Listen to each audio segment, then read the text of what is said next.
Hey, everybody. Welcome back to our Sunday live stream. That was a bit of a crazy jumping through the hoop endeavor. But we made it. We're here, and it's better for it. Okay, guys? We got all the morning jitters out of the way because we are ready to get going. Does it sound like... Sounds like my audio is good. So we are good, guys. We are good to go.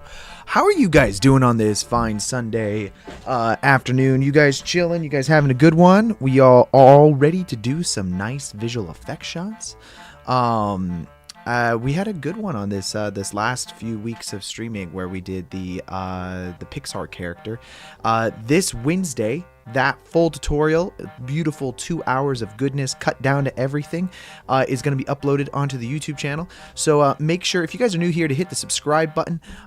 We have that full cut down tutorial coming out very soon. As I said, it'll be this Wednesday morning. And then, of course, today we're starting a whole new shot. So we are kind of going back and forth right now between doing CG shots and, animated shots or whatever, or some kind of visual effects type of thing. The thing I really loved about the drone VFX shot we did from a few weeks back was that it really was like, it's like a nice blend between using Blender and Nuke all at the same time. And it kind of shows the entire workflow process of how all that stuff's going to work out. So today we're going to be doing a whole new one. Last time we did the drone, which is a CG drone in a real VFX shot, like shot footage. And then today we're going to be putting a green screen guy inside of a visual effects world. So it's going to be a little bit different on how we're going to treat everything. When working with green screen, one of the kind of factors of it is that you have to relight your characters to kind of feel like they're in the environment that you're in. Either that or there's a lot of practical lights on set that are emulating maybe the lights that you would have inside of your environment.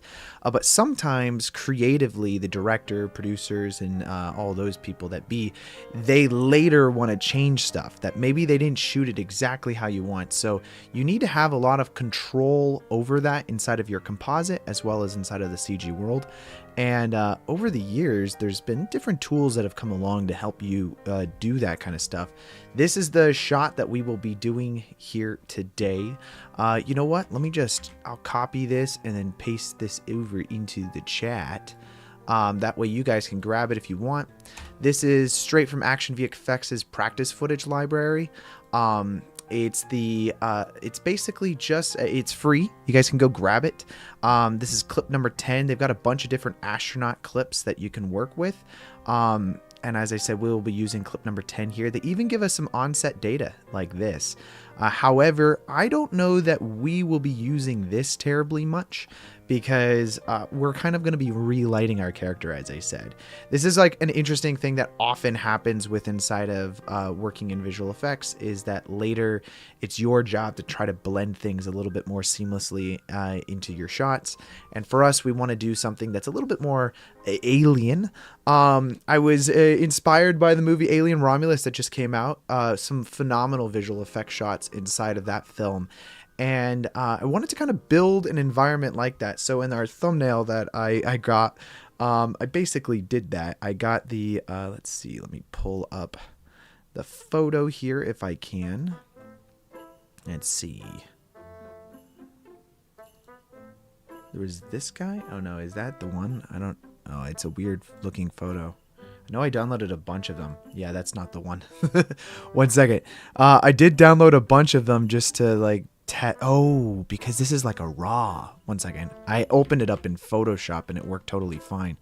Let me pull that up real quick. But it is in the thumbnail, and I figured it'd be kind of cool to recreate something like that. Unfortunately, the lighting will be a little bit different. Don't spoil the movie too much. Yeah, no, this has nothing to do with the movie. Actually, I don't know where this photo came from. I think this one is from Alien Covenant, which is a few years old. So if you guys haven't checked this one out yet, then, that's kind of on you. I don't think I've seen the Alien Covenant either, but it's just a hallway scene. So like how, oh, whoops. Accidentally hit the done button. Let me pull this up real quick and then I'll swap screens. Let's do open. There we go. So this is kind of the environment that we're going to build inside of Blender, and we want our astronaut to be walking down this hallway. As you can tell, the lighting is drastically different from the environment that our astronaut was shot in, and this actually very often is the case, because when DPs and on-set people, the gaffers and all those guys, when they shoot green screen, the most important thing that they are thinking of is, let's light our subject really well and have it distinguish between the foreground and the background. So what you get is a lot of this like ugly green spill that is kind of like on your guy here from different angles. Obviously, you're going to get a little bit more flat lighting from all around. I mean, you have to light up the ground pretty much, so like the feet are not going to be sitting in the environment too well. So like there are different things that we are going to have to try to emulate inside of our scene in order to get him to feel like that. The shadows are a little different because they had their light up here. But again, I mean, hey, director came along and was like, no, actually, I want the hallway to go right instead of left, you know, and then maybe we used to have a light up here that was going to be shining light this direction here. Like, now all of a sudden it's this kind of like creative conversation about how we're going to try to relight stuff. So we'll get into this later, because this is we're not gonna finish this shot today. Again, this is gonna be like a part 1 of probably part 2, maybe part 3. I don't know how long it'll take to get the shot done, but we're going to use several different softwares, first of which we'll of course be using Blender to create the CG environment. We're going to do all of our camera tracking and compositing inside of Nuke. So we'll start there by getting a really nice clean key. And then we're going to use another software called Switchlight, which I don't know if you guys have heard of. It's a super great software that gives you the ability to virtualize lighting in very unique ways. So once we get a really nice clean key from Nuke, we can feed in the alpha channel directly into Switchlight and get ourselves a normal pass, an albedo pass, a roughness pass, specularities. It'll give us like everything that we could possibly need in order for us to relight our character however we want. You may have seen some other YouTubers already talking about this. I met with the guys. I found out about Switchlight, let's see, about a year and a half ago, maybe 2 years ago at this point.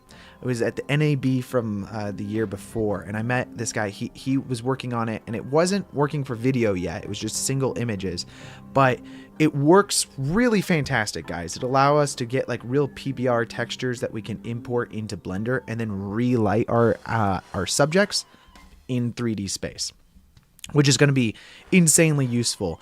I actually used this exact technique on this film that I ended up just finishing up called The Necklace. Well, actually now it's called The Curse of the Necklace. Coming out in the theater soon, actually. And so we were able to relight a lot of our foreground subjects using the CG space in order to do that. Question, can't you make the camera tracking in Blender? You can do the camera tracking in Blender. I prefer Nuke, just because it gives me the ability to do some things in comp later that I would like. And also, I like the workflow of working inside of Nuke a little bit better than I do in Blender. Blender is a lot more manual, whereas Nuke has some nice camera tracking features inside of it. But you're totally right, you could do it in either way. I just prefer to do it in Nuke because it allows me to do things like undistorting my footage and stuff like that, all directly inside of the comp, and then I don't have to worry about any of that stuff later. Okay, with that being said though, let's get started here. This is our visual effects shot that we will be using, so I'm just going to go ahead and download this guy. Forget how to download. Hit get. I actually probably have to log into my account. Oh, they changed the whole subscription thing. 1 second. Let me put this over here on this other window. I know I can just, I just don't want to dox myself with any information. Okay, my profile's been updated. All right. Yes, you can use the free version. Let me grab the practice footage real quick. It's my first time logging onto the site in a couple weeks, so this is very interesting. They updated their, the Action VFX's site to now use, basically subscriptions. Your email address has not been confirmed. The email address is required to download free assets and practice footage. I gotta go confirm my email address real quick. And by the way, guys, if you aren't already, join our Discord. This is the Discord right here.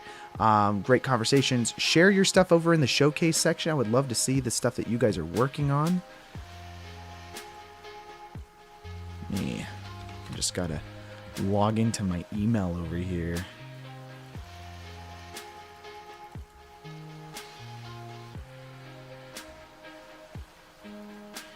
Wait, what? What's going on? I need to...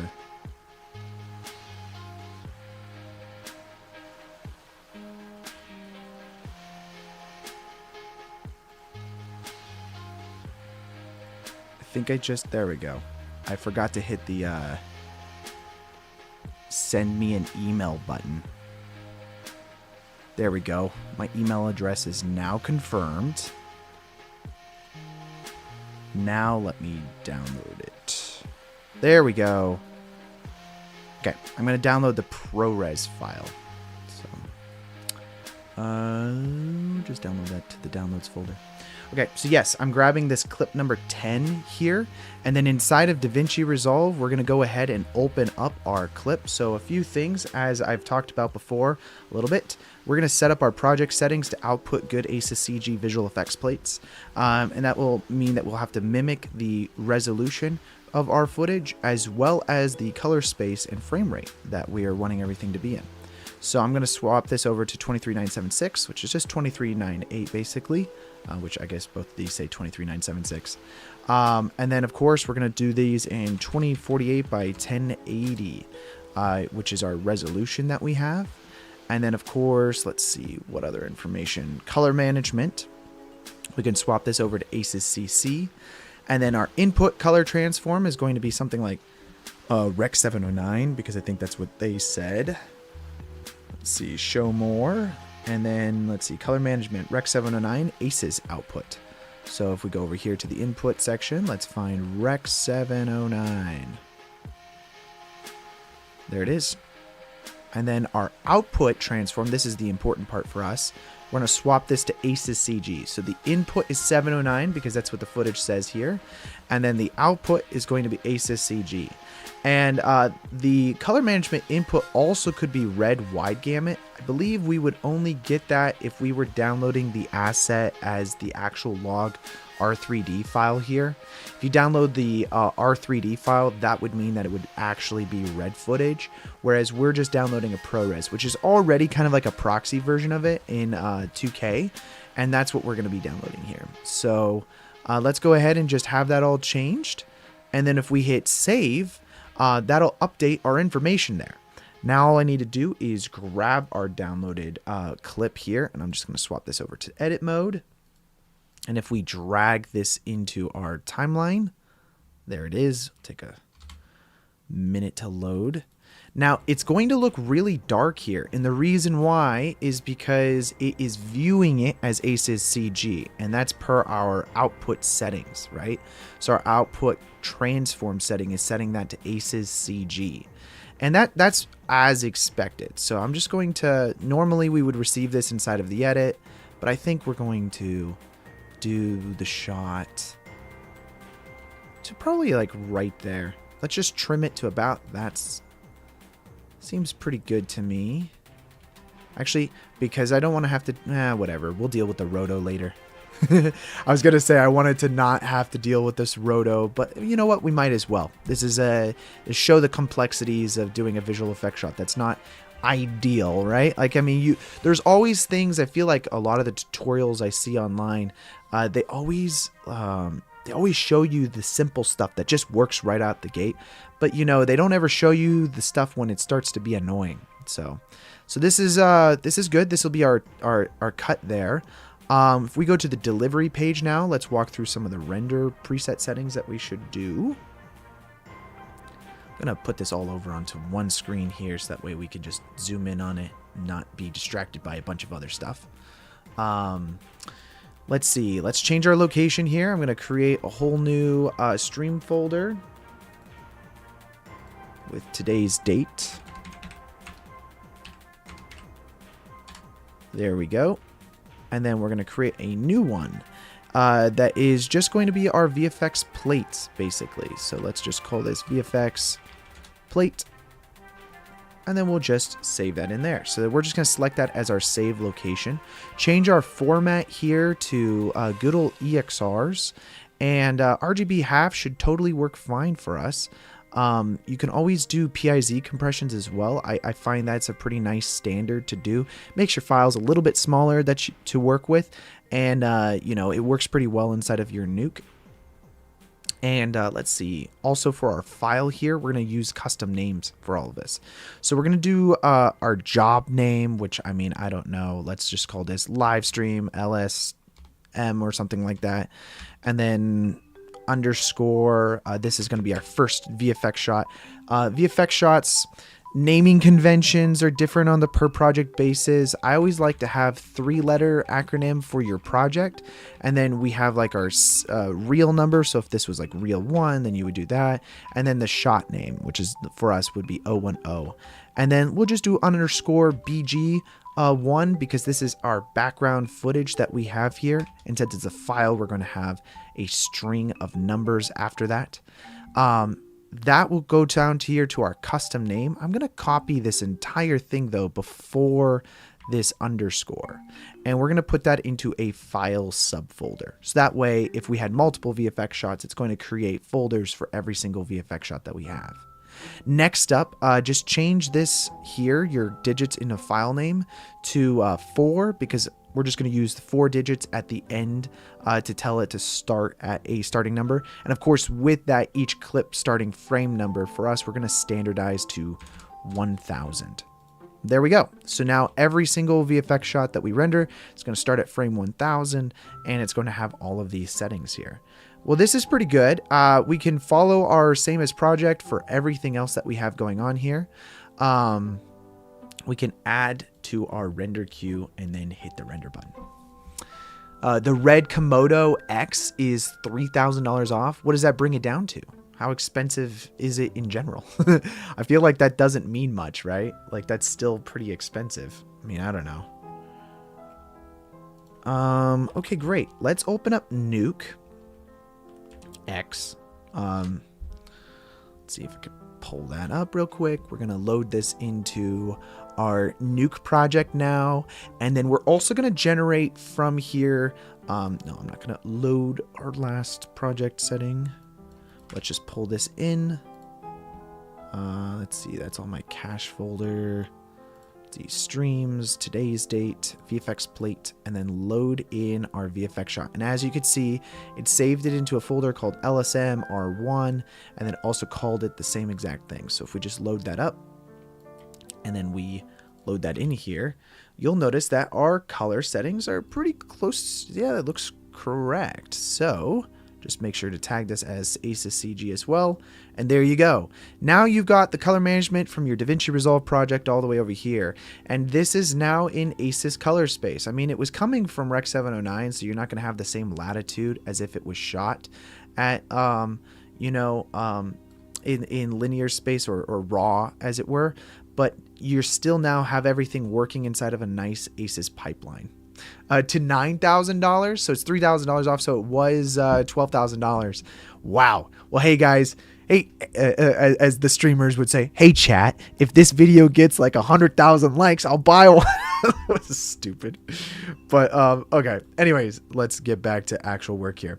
So the plate is now loaded up, but we're gonna need a couple things when we go to Blender and things like that. So let's output a lower res version. I mean, actually 2K is probably pretty fine for this as well, but we're gonna output a lightweight version of this file. So I'm just gonna create a folder called ref, and then let's just call this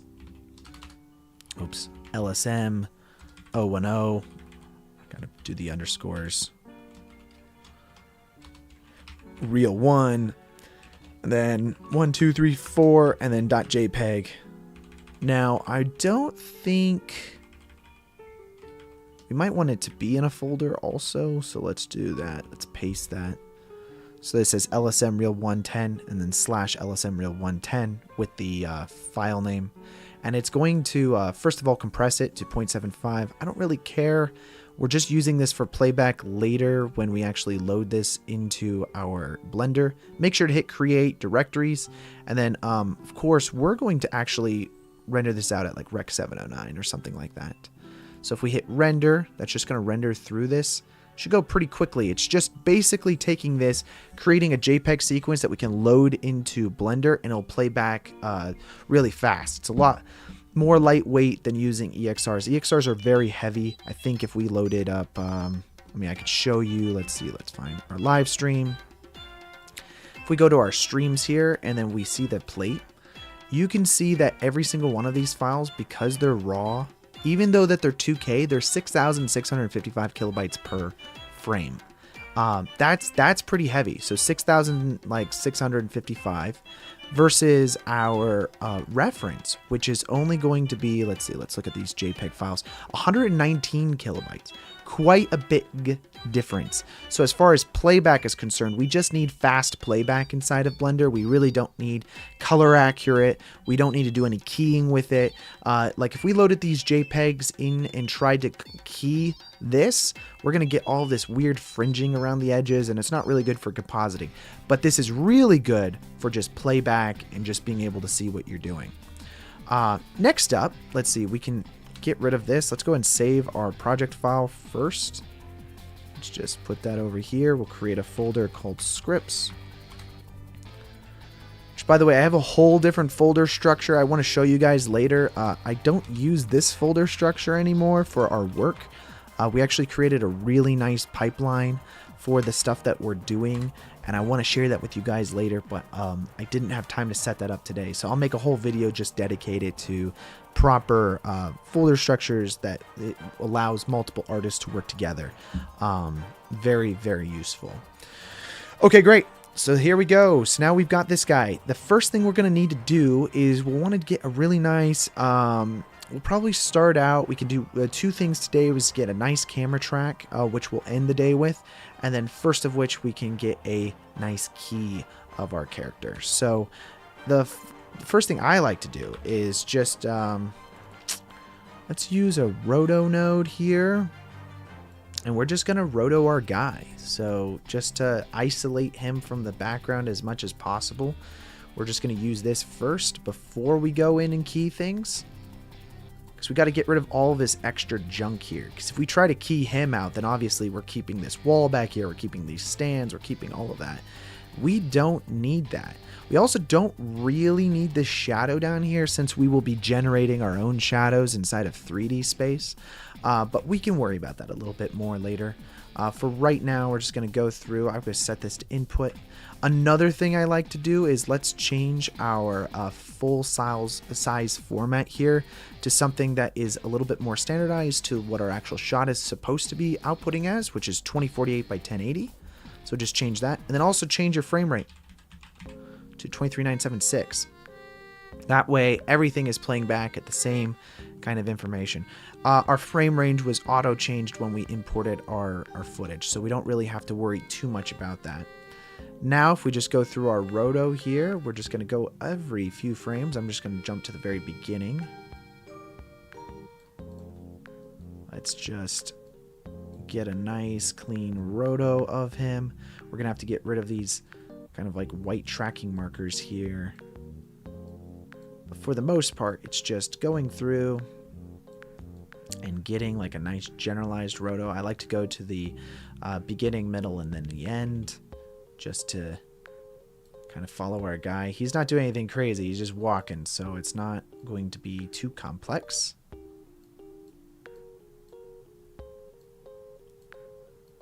Cool. Alrighty.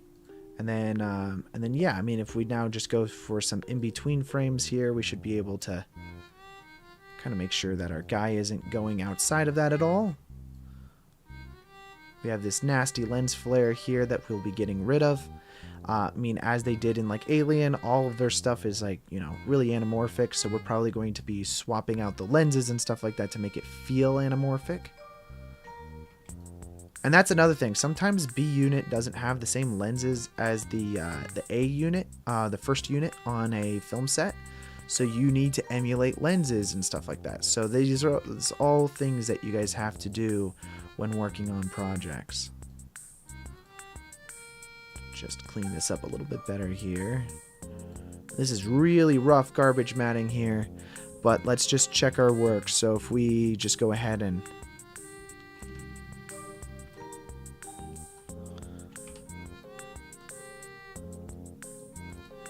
I'm going to make sure to pre-multiply what we've got going on here, and then on this guy, let's just stencil this out. Oopsies.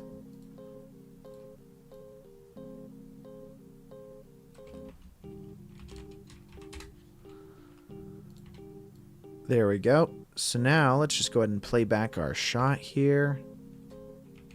For the most part, make sure that like that just happened. We want to make sure that we don't lose any of our edges of our guy walking.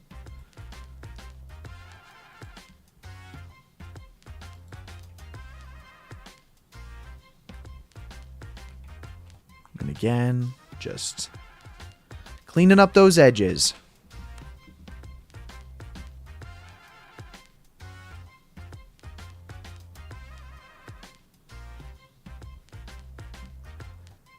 It's really important to not lose any of that data. We're going to see that very clearly later. I mean, it is a dark scene. I think that's another thing sometimes to take into account is sometimes depending on the shot is like how much the lighting is actually going to be different. Like we're going to be darkening this guy quite a bit. So you can get away with a little bit more, but you know, it's still good practice to make sure you don't screw anything up.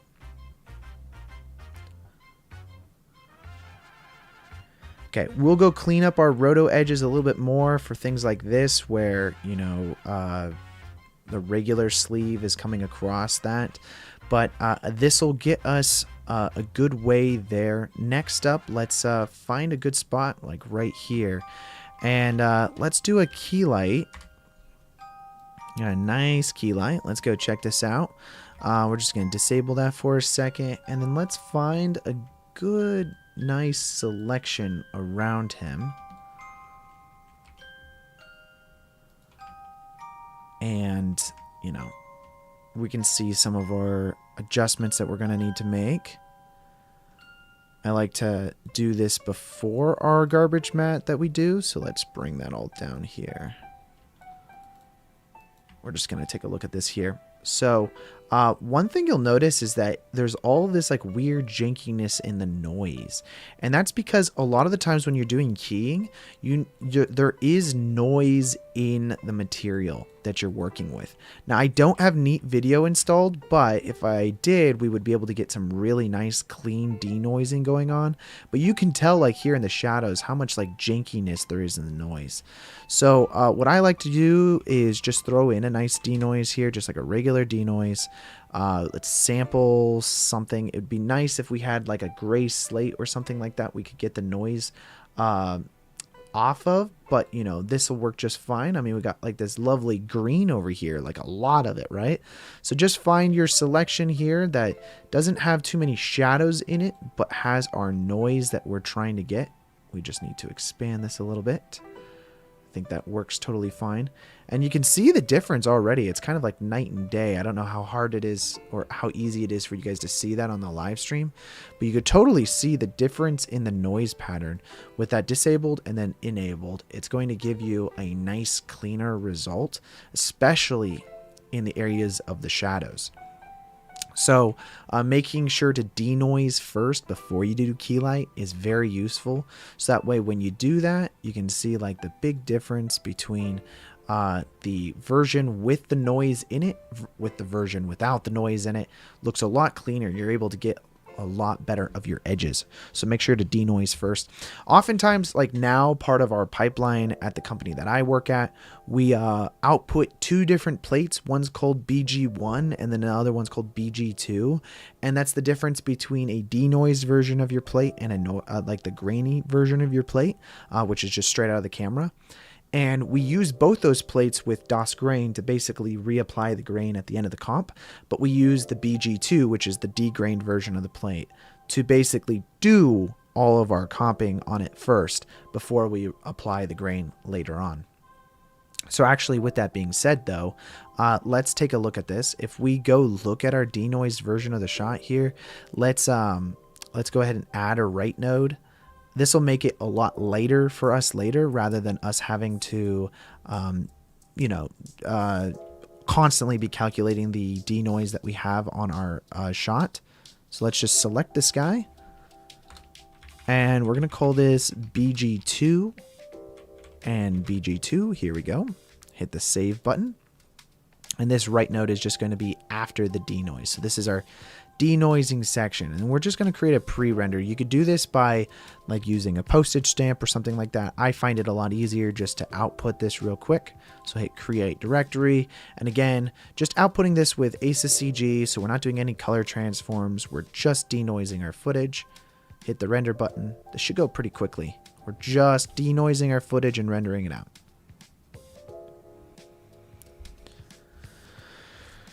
So as that's rendering, I just wanted to give you guys a quick reminder. I do actually have a t-shirt out now. It's for my short film that I shot about 1.5 years ago now, and was working all of last year on. We're going to film festivals now, and I hired this amazingly talented artist who created this hand-drawn artwork. So if you guys want to check that out, the link is in a like it's a community post on the YouTube channel. It's also in the Discord, so if you guys want to go check it out there, then that would be the place to check it out. It's over on TeePublic. I recommend the Tri-Blend soft t-shirt, but you guys can get whatever type of t-shirt you want at their different price levels. But yeah, if you guys want to do that, that would be super awesome to help you know, promote the short film. Okay, back into it. So now I rendered out this denoised version. Let's go ahead and select it here, and I can just drop that into our comp here at the top of our stack, and then we're just going to be doing our key light features on top of that. Now I'm going to just take this whole thing, and then we're just going to move this down here, because later we're going to use a DOS grain, and then basically just plug in our values from this guy and this guy to show the difference and reapply the grain. I can show you that. Let's see. DOS grain. I'll just show you that as like an example of what that would look like. So we have our comp, which we just plug our comp in at the very top here. And then you have two different basically variables that you want to plug in. One is the regular plate, and then the other is the degrained version of the plate. So let's say we add in a dot here. I'm going to use this for the degrained version of the plate. We could just put that over here like so. I don't know why that's not snapping. There it is. And I'm just going to plug this in at the very top to this guy. So that way if we have a dot, just keep that a little more organized. And then this guy here, we'll just hide the inputs. That way we don't have a random cable going all the way to the top. And then this is going to plug into our grained version of our plate, like so. And if we go take a look at this real quick, let's disable this for a second. That way it's a little bit easier to see. In our DOS grain thing here, we're going to show the regrained comp. And if we go under adjustments, or actually replace, we're going to use the active area of our grain. So let's see if we do that. We can see that here. I just like to select this portion that, again, is kind of like in that gray area of our image. If we then zoom in, we can then see the grain being applied. Let's see, make sure you're sampling an area without any plate details. Yep. And then we're going to be using the GPU for that. For the analyze, I believe we do have to analyze this, and I'll just go through the shot just to check the grained masking of it. There we go. And then that creates this grained version that is now being applied on top of our footage here. Believe that's all set up to be correct now. So let's work a little bit here on our key light. Inside of our settings here, I like to adjust the screen mat as well as our overall gain. If we just adjust the gain, we can kind of, get rid of and eat more into the green that we have without losing too much detail.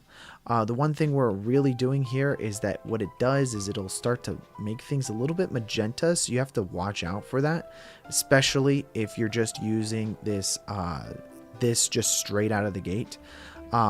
I would say be careful with that because you're adjusting your whites in your footage a little bit too much. And so unless you're using this as a mask with your merge node, that can get really messy.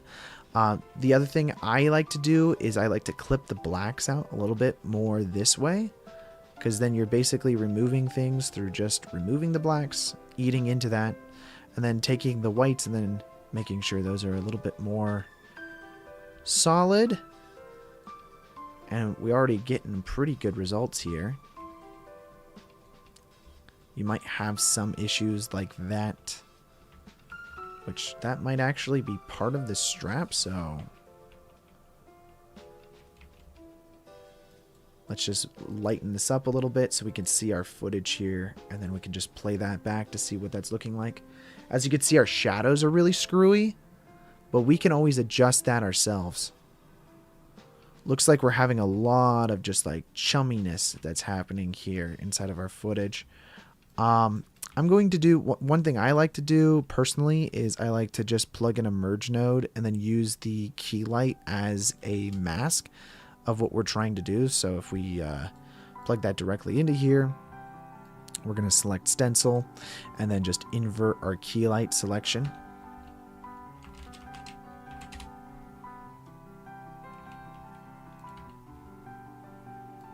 And this doesn't give you like that ugly kind of like chumminess that's happening with inside of our footage. Instead, it gives you like a thing that will actually have quite a bit of issues with the edges, but we can pre-mult that and then adjust those edges to our liking. So let's just take a look at that. Now that works quite a bit better, and then we're only having to deal with things like on the ground here that we're going to have to roto out. But again, I mean, we're going to be doing quite a little bit of roto work here because not every green screen shot works. You know, there's always lighting problems with things and such. I'll admit one of the things that always get me are these edges here. And so what you end up having to do is if we pre-mult that, I believe we can... Is it pre-mult or unpre-mult? I can't remember. We're going to have to adjust the edges, basically, of our footage here.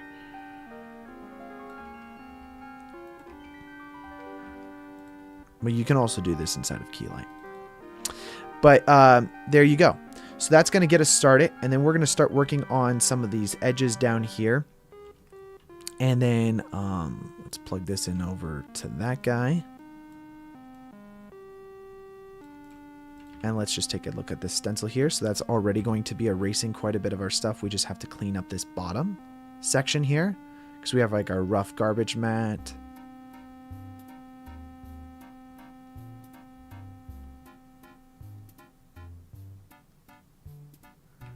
And that is really frustrating actually, because we also have our lens flare that's, you know, finding its way into the footage here. I'm curious. We're going to run through this through Switchlight, and I'm wondering if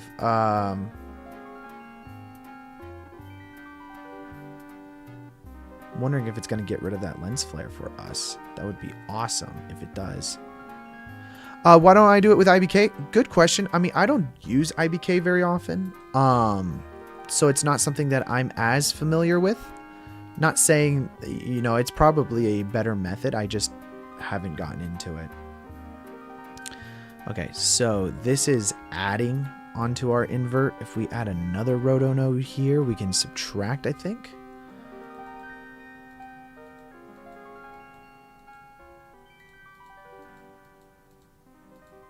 There we go. And let's adjust this.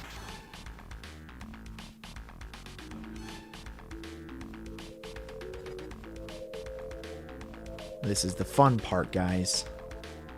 Roto. It was one of the things I really enjoyed on this last job I did. I didn't have to do roto. We just outsourced it all. We hired a bunch of really talented roto artists.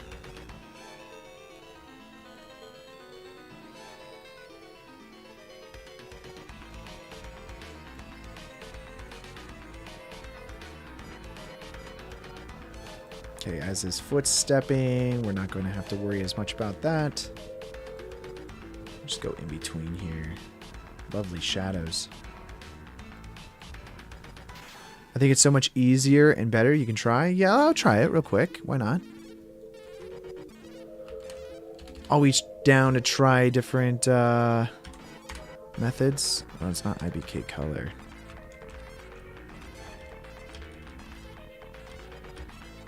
Is it IPK? Is it just the IPK? Oh, dude, Gizmo. So this will be the background, and then, oh, I see the foreground, and then that's the color. So is it, you plug in a constant, you plug in a constant that is probably like that. That's your color, and then you've got your foreground element, which is,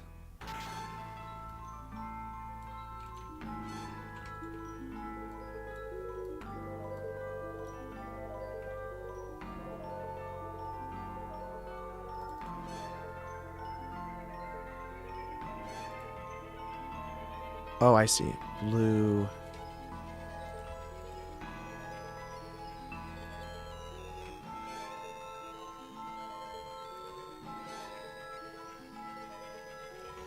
Oh, no, change that to green.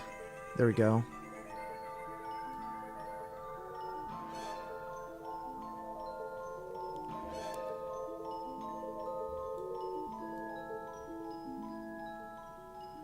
I watched a tutorial on this once. I just never, like, really got into it.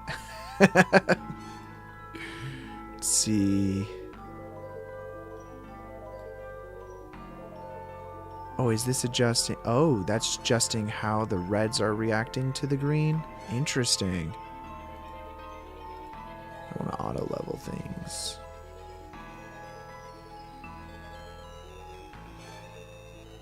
So that's keeping a lot more of the ground. How do I, let's see.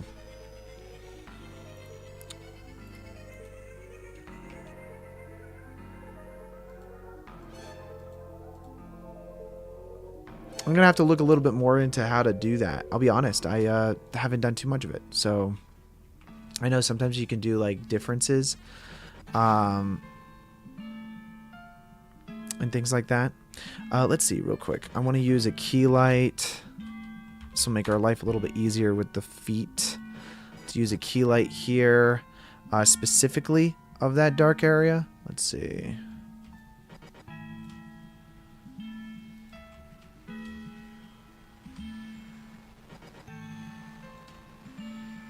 Oh, this shadow is going to be a nuisance, isn't it?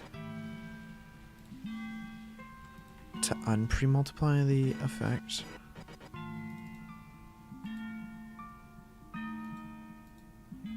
Well, that's going to make it a little bit easier for us later. We can pre-mult it. So same with this guy. We're going to take this result here. We kind of just want to take out the keying of this area.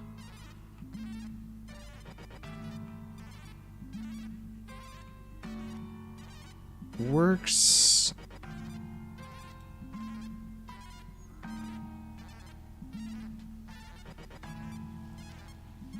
The shadow is our biggest issue, honestly, with this guy.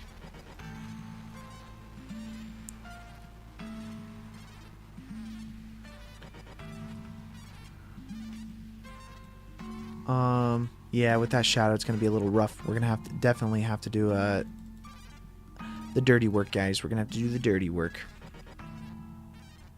All good.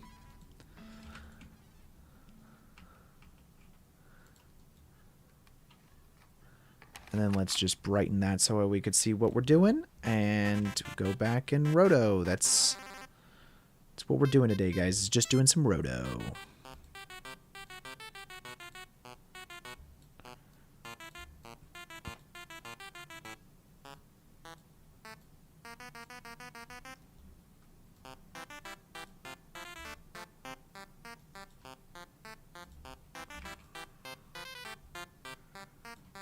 I mean, we could also use like DaVinci Resolve or something like that to give us like a roto, and I imagine it would probably do a pretty good job. How you doing, Matthias? Welcome into the stream. We're just doing the most fun thing in the world. Roto.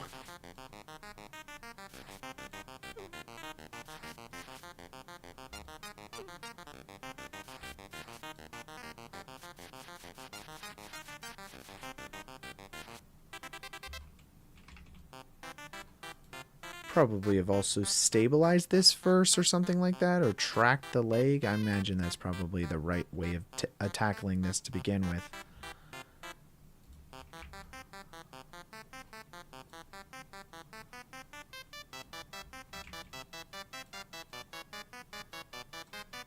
Good thing is he goes off frame here, so we probably don't have to do too much of this for the entirety of the shot. It's just this last bit.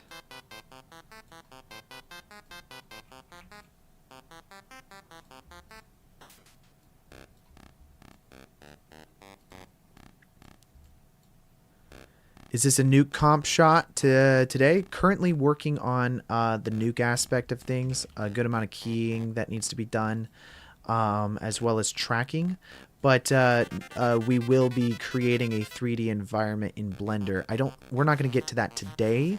I think that's next week is really where we're going to be spending a lot of that time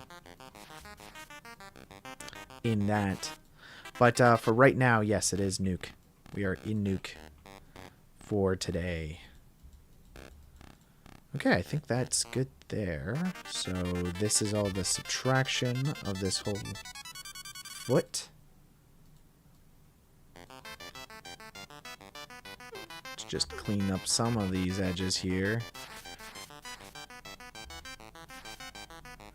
It's a trick, guys. Just frames at a time, not the whole thing, just a few frames at a time.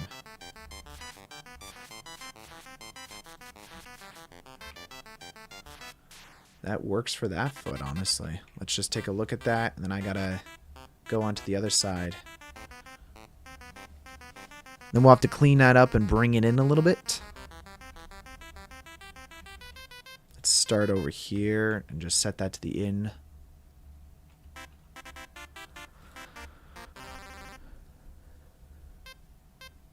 Mostly getting rid of the shadow here, since we will be creating our own shadow in 3D.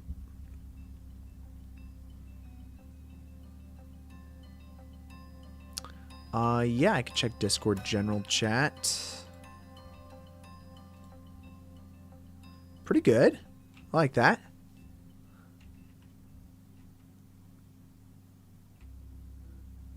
Yeah, I would imagine with your grain, like the degraining, that works really well.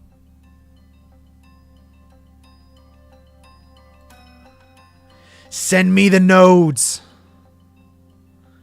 Just like select everything, copy it, and then just paste in the general chat.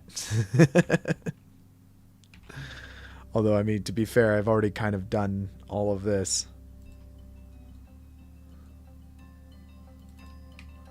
Okay, next up, we add in another roto node here.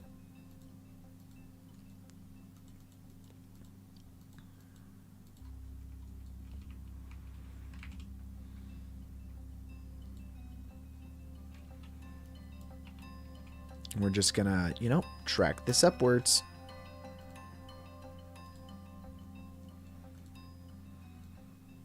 We're doing this the hard way, guys. Just close that real quick. Oh my gosh.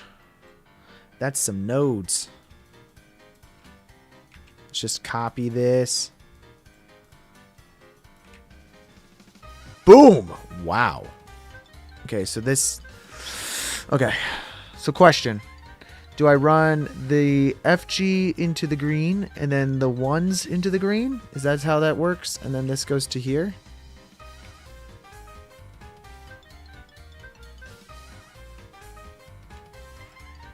That gives you pretty good results. You kind of want to chop off a little bit more of these gray areas if that's how you did it.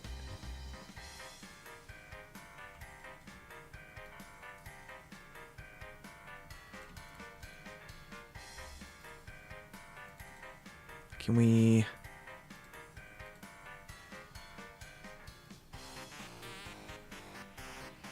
sea green. Color. Can we crunch that a little bit more? Is that...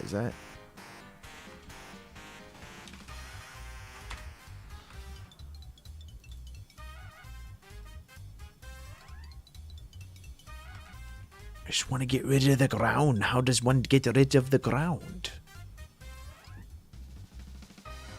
Screen subtraction. Use LBK luminance.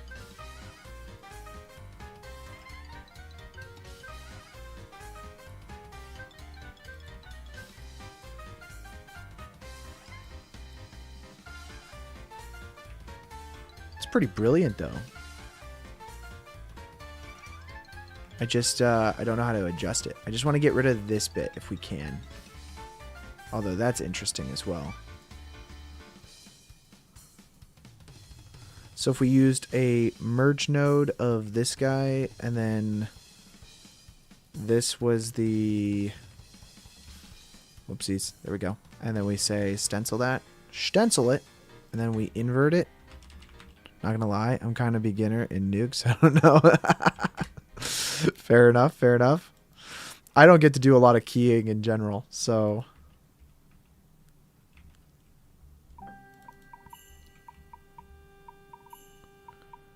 that's interesting.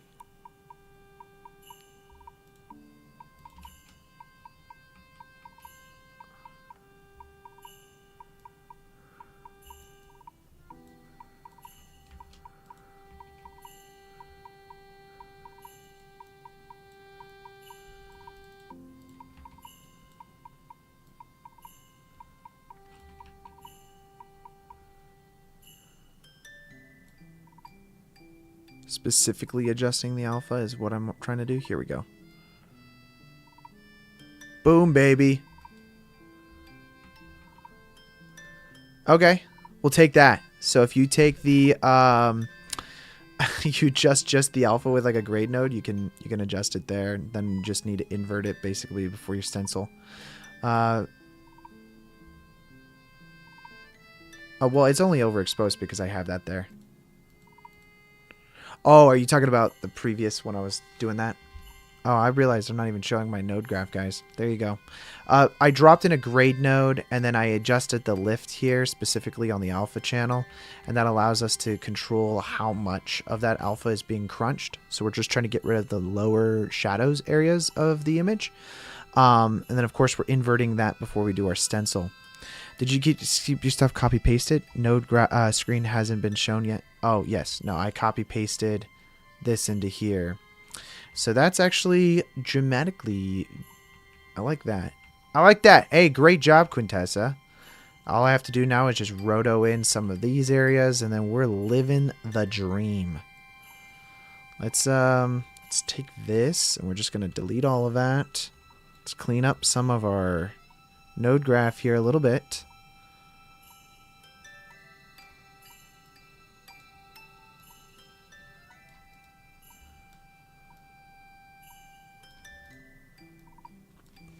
You have moved up in the audience participation area to where Victor is.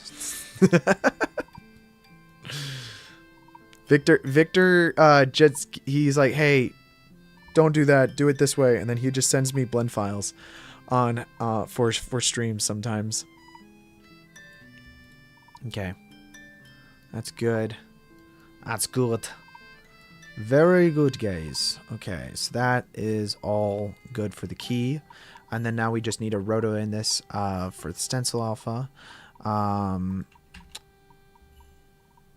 You can try to play with the black and white point in alpha with rotos for stencil alpha. True. Yeah. Or you could do exactly what I just did. Okay, so now we can get rid of this. Let's go ahead and delete that. Oh, well, actually... we might want to do something, but I'm just going to delete this one. We'll keep this guy in there because it doesn't really hurt us. We basically need to bring that back in. And then I'm going to use another stencil alpha here to subtract this guy. And let's just follow this for every few frames. This is going to be a lot easier than having to do his whole, foot movement or anything like that. Although... Looks like it starts to get crazy at this point, but just get the general kind of like shape down.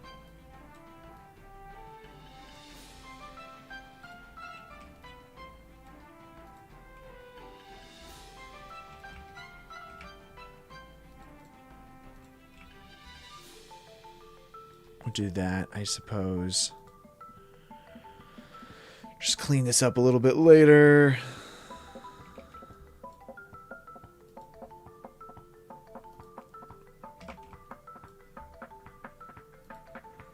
Gorgeous. I was gone, otherwise I would have pulled a key that's at least 1% better. But from what I know, IBK tends to give the best results. True. I just haven't used IBK before. I find I can get decent results with Keylight, but I end up doing a lot of like roto work, and then if you use multiple Keylight nodes to basically get the result that you want, that usually works really well. Okay, let's see. Interestingly, I might want to use a different Keylight that we're going to transition between now.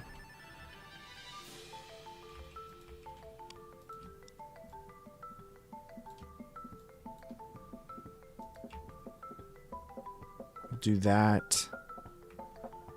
If we just check this out, let's go to the screen mat here real quick, and then we just get rid of all of that. I'm just trying to get this area down here.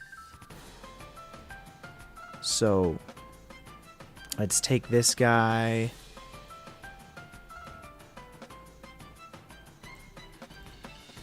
And we're going to have this kind of like transition in basically, right?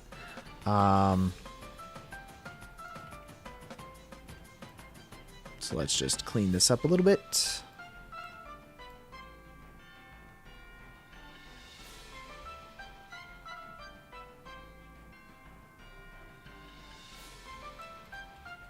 And there we go. So now we've got our Keylight, and then we've got this other one. And I basically want to fade between the two of these, if I can. Let's see. I basically want to do one or the other. I want to like fade one in and fade the other one out. I don't have an easy way of doing this really. I'm probably going to overcomplicate this, but this is just the way I'm doing it. You guys can cry about this later, okay?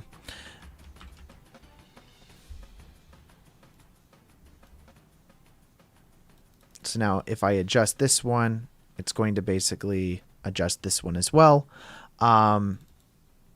We can edit the expression here to basically invert it or something like that. No. We do need is if it's 1, then it to be 0 on the other, and then basically reverse it, right? How does one reverse engineer something?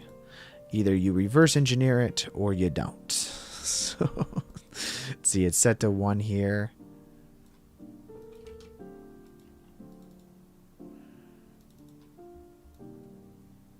I do like a stencil.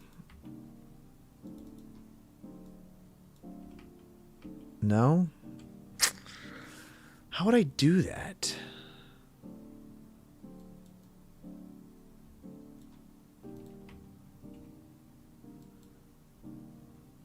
So you would want, instead of the... You want to basically invert this. 1 minus x.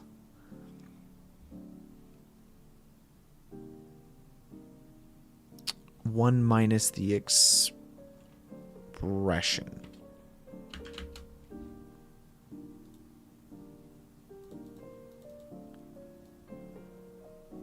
Dude, you're a genius. Why couldn't I... Like, my brain still isn't wrapping around that. I don't understand that. We'll invert your function. Well, I don't know why my brain's... So it's 1 minus whatever the value... Oh! Yes! Dude, I don't know why. Thank you, Cordal, for your maths. My brain was just not mathing. I was like... My brain's not braining right now. I was like, what? Why can't I figure... Yes, that's so simple. that my head was just not doing it. That's amazing. That's amazing. Okay. So I'm just going to now add a merge node to basically combine the two of these. And we can just now keyframe animate between the versions that we have just by using this mix node here. We can keyframe animate between those. So now if I have that selected and we're viewed on that one, it should... Oh, but change this from stencil to over. I think that's what we want. There we go. So now if I go view this guy, we can keyframe animate between the two different alphas that we have. Comp math can be funny. Yeah, but I mean, that's pretty simple, honestly. I just don't know why my brain wasn't braining there. But thank you. Thank you so much. I appreciate that. Okay. So now what we want to do is we want to find the area in which this IBK stops working, or starts to work, because it starts to work when it's further away. Whereas this guy is, let's go just look at that real quick. He's got these shadows that we're trying to avoid. So let's have this animate in kind of here. Actually, there's a couple ways we could do this. We're already using rotos on this part of the image here. We basically just need to avoid when we see that foot, because we already didn't do that roto. So let's go ahead and then just animate this here to use this guy. So set the keyframe. Actually, we probably have the keyframe coming in.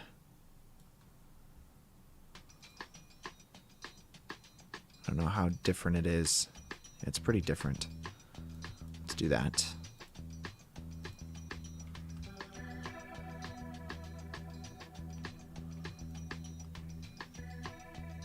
And then now I just need to roto out those shapes. We just need to roto the foot area.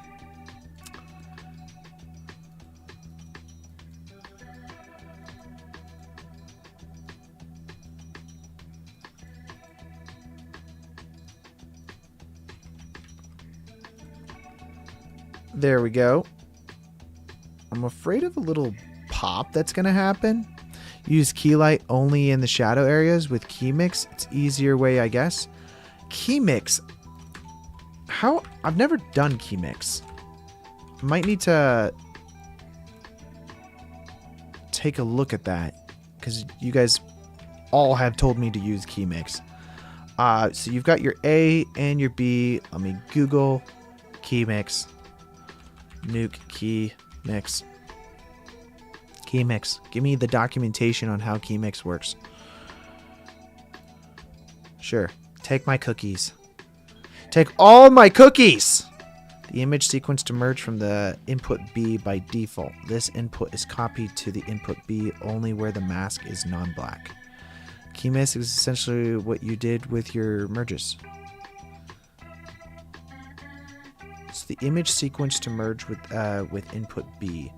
By default, this input is copied into B only where the mask is non-black. The image sequence to merge with A. Oh, so just the merges. Okay.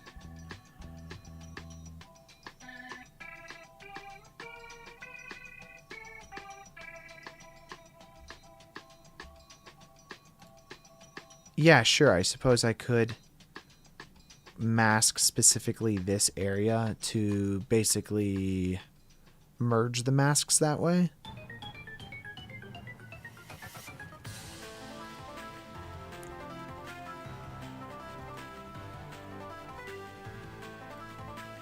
Let's see. We have this guy here. Let's go back a few frames. We're just gonna add a few rotos on this.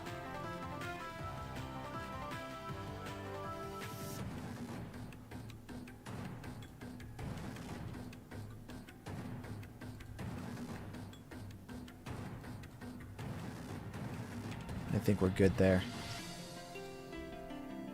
Let's just check this out. B is the main pipe, and you can use roto to give input alpha to B is only the roto area. Okay.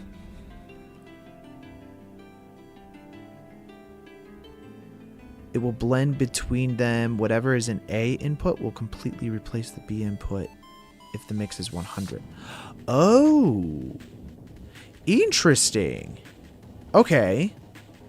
I think I understand what you're saying. I'm gonna have to test that out. But I think for right now anyways, we'll just do it this way. Because I already kind of have this almost there. We do have a massive pop shift here. That's kind of happening. Oh,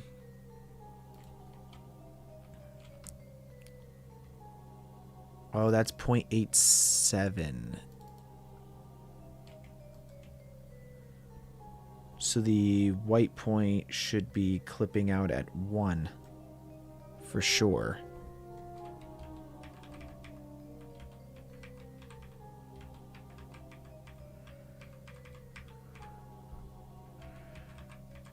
There we go. Now the alpha is set to 1 on this guy. Although the alpha is only set to 0.69 on this guy. So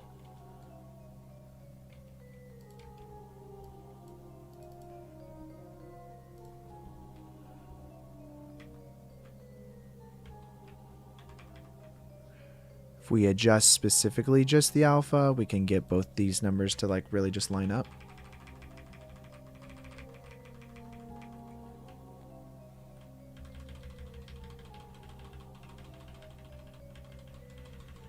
I think this should solve our issue.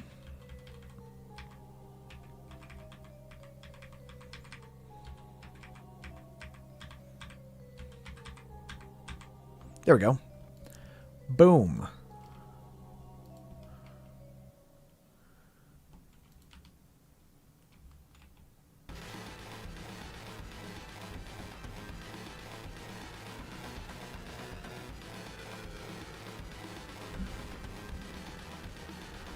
Welcome back, Anemo.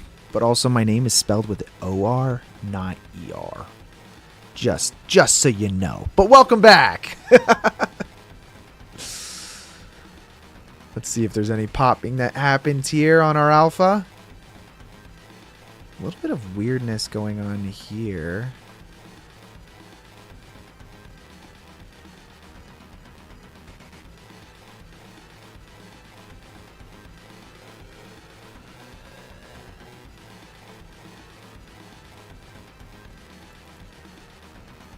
Go to our dope sheet here because it's dope, and then just fade that for a few more frames.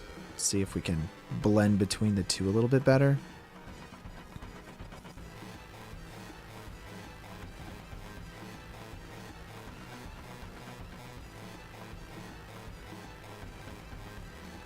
Kind of like goes dark.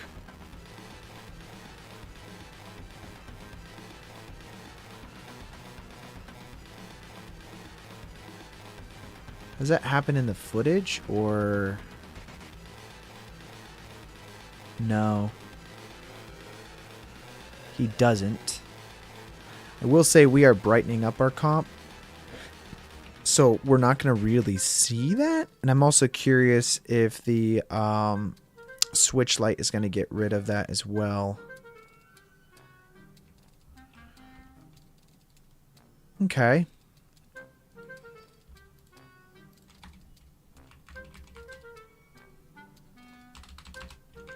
I can't type, apparently. Erode fast.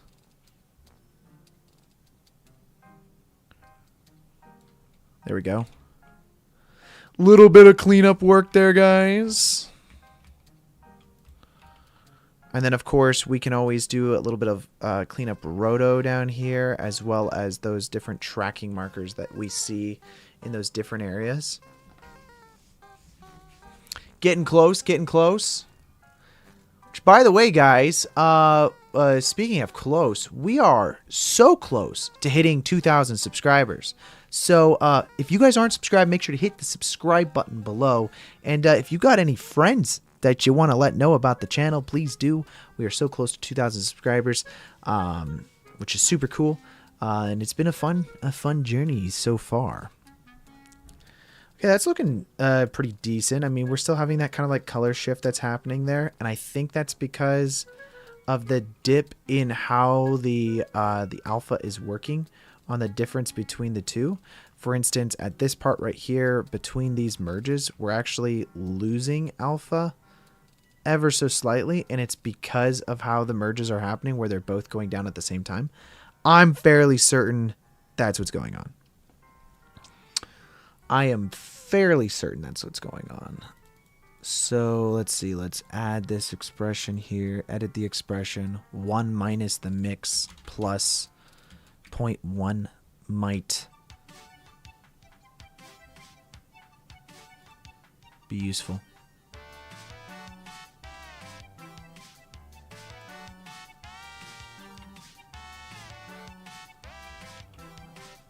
Because then we're never actually dipping as low as we do. Although what that does do, though, is that this makes it so that this is always at 0.1, even at the very beginning when we don't necessarily want it. Can you hire me when your VFX studio gets best in industry? Hell yeah, dude.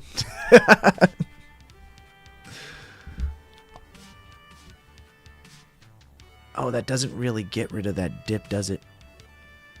I think, let's see. If we go take a look at this, let's do edit the expression plus point. There we go. 5.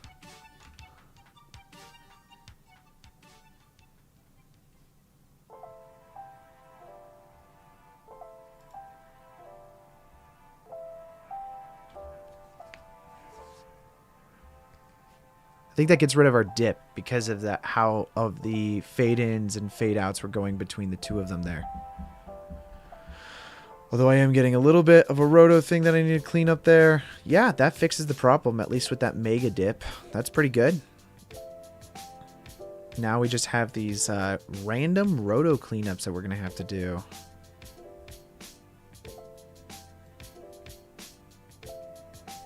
Let's clean this up here, for instance.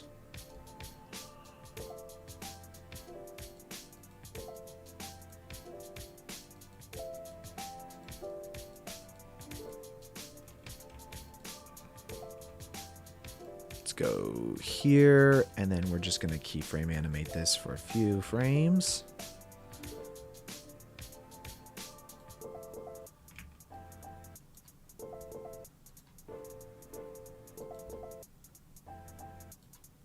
Which, by the way, have you guys seen Ian Hubert's YouTube video on his episode 2 that he made for his Dynamo Dream series? Holy camole. Talk about some crazy VFX. Dude's got a talent.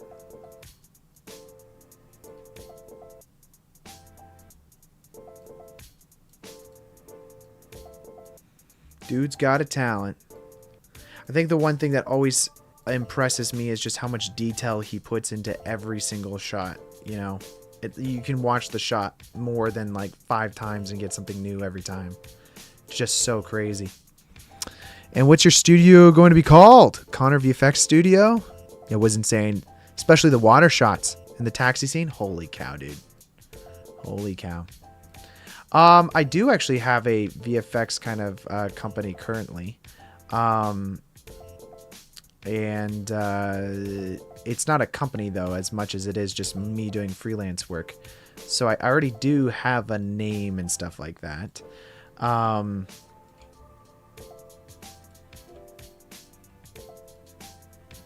it is not Connor's VFX. Although, funny enough, because I don't have any of that stuff registered, you know, it's basically is just Connor's VFX. Move all that down here.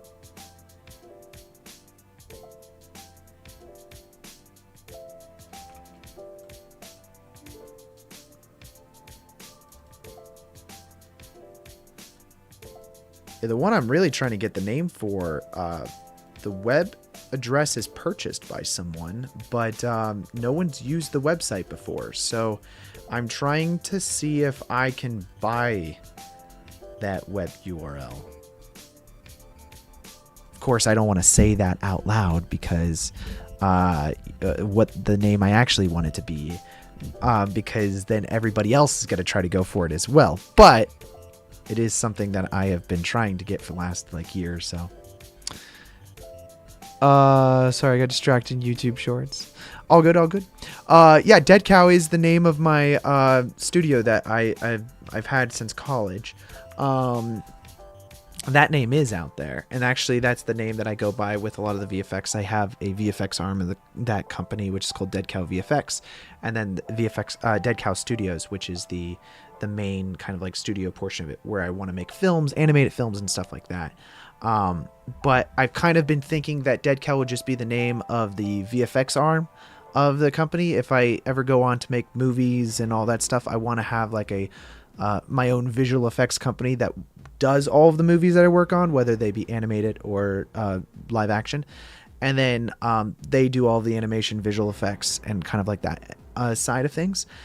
Also doing visual effects for other studios and other movies and all that stuff as well. But just having the ability to have my own post-production studio, I think, is super powerful. It's what makes a lot of the movies like Lord of the Rings and, you know, Star Wars and, you know, like they all had their own studios that kind of was working on their projects. I mean, George Lucas created ILM and he created Pixar back in the day. That's what he used to make his movies. Same with Peter Jackson. He went and made Weta Digital and all of that as well. So that is kind of like something that's always been in my head is like, hey, you know, if I ever wanted to make my own films, I would love to have my own visual effects studio that's kind of like helping me make those things, especially since that's the history that I kind of am bringing to me being able to make films is like that. That kind of skill is being able to do visual effects and whatnot. The short that I did last year, I mean, I did all the visual effects in it, and that was incredibly powerful because we did it for so little money, but we were able to make it look like it was bigger than it actually was. That's looking pretty good now, guys. It's looking pretty good. I might this whole time take this guy.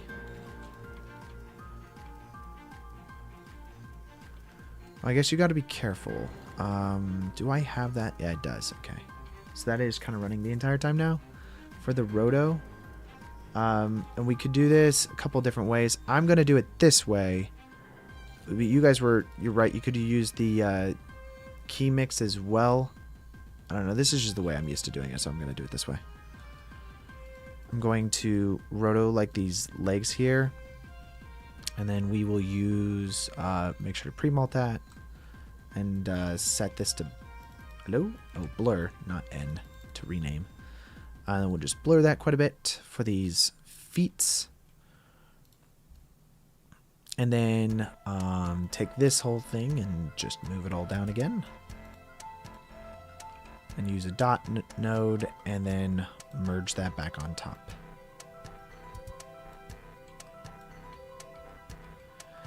Yeah, one of the things that do you know Minecraft just launched a movie trailer? I did. The Minecraft movie trailer, dude. What do you guys think? I think I saw someone took a couple shots, reanimated them in Minecraft. That they didn't do like a crazy good job. Like it was good. It looked nice-ish. They could have done a little bit better, I think, if they went and made it. Okay, so first of all, let me give you my opinion on the Minecraft trailer, and then we'll talk about this other fan-made thing that I saw. The Minecraft trailer, I don't know. Do we really want it to look like live action, like, you know, Borderlands film? Because Borderlands didn't do good in theaters, so like that's not exactly a hey, let's aim for that right now. And it basically felt like Borderlands 2.0 with but in Minecraft. I think the best looking stuff in the Minecraft trailer was the CG stuff. And honestly, I wouldn't mind it if they just made all of it just CG. Exactly like how like the sheep, the alpaca, the wolf, the environment, like if they made everything like that, I could kind of be down for that. Though personally, I think that if they wanted to make a Minecraft film, they should have gone more of like the the Lego movie style, where they just made a really beautiful looking Minecraft. A really beautiful looking Minecraft with animated mouths and stuff like that in the Minecraft mode. That to me, I feel like would have been the best way to tackle a Minecraft film, is by doing it that way. I don't think having real people was the answer. That's just kind of why do we have to have half of it be CG, half of it be real? Doesn't make any sense. The world looks sick and you love the ugly cute, but the live action elements are a weird decision. Totally. And you know what I'm really hoping for right now, and a lot of people are saying this online, is that like, hey, maybe, just maybe, it's like Warner Brothers, right? Maybe Warner Brothers will listen to all of the fans on this and then change it. Maybe they'll do that. I'll be honest though, guys, there's not enough time. They want this by like, unless they announce that they're pushing this thing and then they're not going to, like, yeah, there's just no time. They ran out of time. But who knows? Maybe they will push this. I'm really hoping that they kind of just listen to the fans and go, hey, you know what? Not a good idea. That's not a good idea. But to me, I'm like, there was this fan-made trailer. Someone took, like, it just looked like regular Minecraft, and then basically reanimated a couple of the shots. But I was like, okay, it's actually a pretty cool idea. I might want to do this for my YouTube channel here. Take the whole trailer, all the sounds, everything, and just reanimate it so that way it's beautiful Minecraft. You know, like modded, beautiful shader Minecraft with like lens flares and like everything, animated mouths and all that stuff. If you guys want to do that and help me out, maybe we just pump this thing out this week and throw it up on the YouTube channel. I think that would be awesome. I really think that would be awesome. And I think a lot of people would love it. Just because, like, I don't think people want what is currently being offered as far as the version of Minecraft. It's really kind of unfortunate. And it's interesting because this isn't the first movie that they announced they were going to do with Minecraft. Like they were going to do Minecraft years ago, guys. Like years ago. Back when Mojang was first bought by Microsoft, they were going to do a Minecraft film. And then I think was going to be fully animated. But it's like, you can't go wrong. Even like with the backlash that the Nintendo film was going to get, Mario film, it still did insanely well. Because if it's animated, people take their kids to go watch it. And let's be real, this movie's not for you and me. This movie's for kids. As much as I'd like the movie to be for me, because it was like kind of felt like my childhood and all that stuff, it's not. You know, it's not for me. It's for the kids these days. But I just don't think the kids these days really want to watch what they're putting that trailer out to look like. That's just my opinion, though. You are excited to the Minecraft animation? To do the Minecraft animation? Yeah, no, I mean, that's my first thought when I saw someone else did like a fan made. They just did like 2 shots from it. And I was like, dude, let's go do like the entire trailer, but like full blown animation. And I feel like we could get a good response. Maybe a good enough response that Warner Brothers will be like, hey, yeah, let's redo this thing because this actually does look better. I think we could do it. I mean, honestly, you could even anybody could do it. Like, you could literally open up Minecraft's console, download that with the RTX version of Minecraft's shader mode, and then you can just load that, and I think your thing would look better than what they are putting out as their trailer.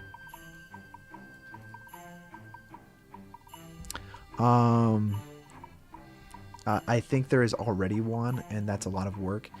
Yeah, as I was saying, like, there is a fan-made trailer out there. Someone did, but I think it was only a couple shots. I could be wrong. Maybe I only saw a portion of it that someone reposted. But I think the one that I saw, it was just like, it was close, but I think it needs to look a little more... It needs to look a little more stop motion-y.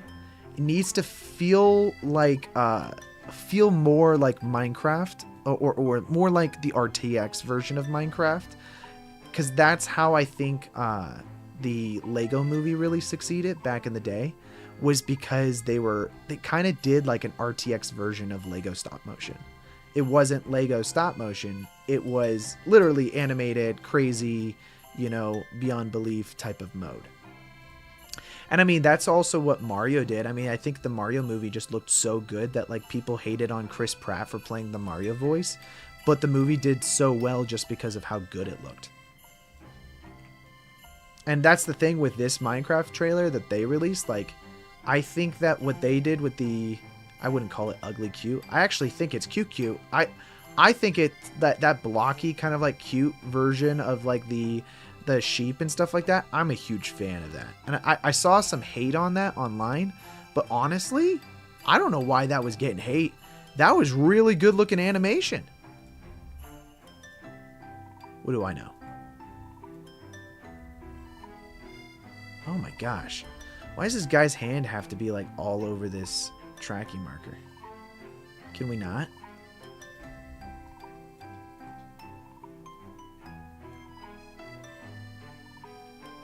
Yeah, let's just angle that a little bit more down. Besides, I'm always down to do like an animation project. It's always something that I'm like wanted to do. Is really just get into doing some animation. And every now and then with these live streams, I'm like, okay, what if we just went and did an animated film? What about a Squid Game? Oh, Squid Game 2? Dude, I love... Are you talking about the Netflix show, right? Squid Games? I'm a huge fan of Squid Games. I thought that show was so good. I was just more bummed that... Didn't we get like season 2 of like Squid Games live before we got even the other Squid Games, like the Korean Squid Games? I don't know why we got season 2 of live Squid Games before we got like actual Squid Games.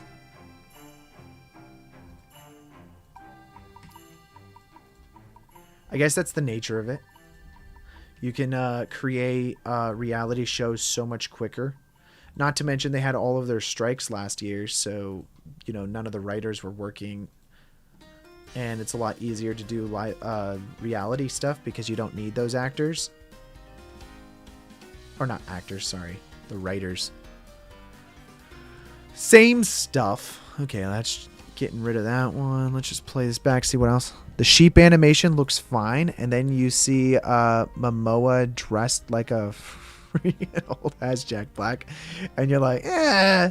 Yeah, I know, that's the thing. It's like, what was the thought pattern behind why they chose what they did there? I don't understand it. They were like, probably like, hey, you know what? Let's make a bad... You know what? Dude, guys, we're overthinking this. We're stressing out that this is actually going to be a bad film. What if they purposely made a bad trailer? What if they were like, hey, you know what we're going to do? We'll make the whole film correct, but we're not going to tell anybody that we did that. But we're going to release a trailer that coincidentally happens around April Fool's Day, by the way. Like the day, it's like coming out on April 2nd or something like that. We're going to release the trailer and it's going to look so bad that everyone's going to be talking about it. And then when the movie comes out, everyone will be like, wait a second, guys, you got to go check out. Like, there'll be a couple of people that'll go watch it just because they want to see something bad. They'll go watch it and then they'll be like, guys, no, you actually have to go check out this Minecraft film. And everyone's like, nah, you're pulling an April Fool's Day on me. And no one will listen to them. And they'll be like, no, seriously, this movie actually is really good. It looks amazing. And no one will believe them. It's the best April Fool's Day joke of all time. I figured it out, guys. I figured it out. Let's see. We got to erase this for a second.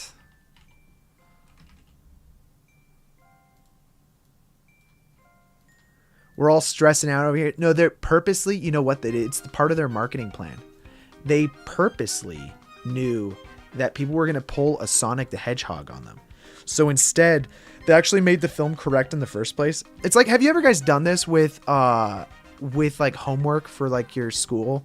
You released a bad paper first. Like, you released the bad paper and you know it's bad. And then the teacher gives you notes on it and they're like, oh, you know what? Here, make these adjustments. It's like when you're writing your research paper, right? They give you all of your notes. Now I gotta go rewrite my research paper. It's like, nah, dude, they purposely did this. Now they turned in their bad research paper. teacher, all of us audience going, oh, this is terrible. And then they go, is it? Is it really bad? And then they get this beautiful PR move where they go, we went back and reanimated the entire film. And everyone's like, no way. They did that in like 2 months. That's what they're doing right now, guys. That's what they're doing. They're playing us. They're playing us. We think we're the ones that are going to tell them, but really, really, they know. They know. They're like, they're smarter, guys. This is 4D chess right here. Because there's no way anybody saw that and was like, yeah, that's a good looking movie. Let's release that trailer, right? Like, there's no way anybody sat there and thought that, right? Or did they really? I mean, I don't know. I mean, I'm not them, you know. But I'm telling you right now, it's all in the game. They're playing us.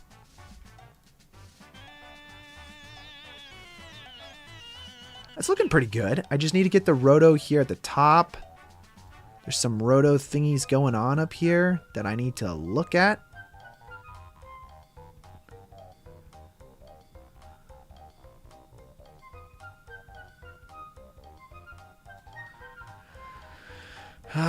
Good old roto, guys. Good old roto.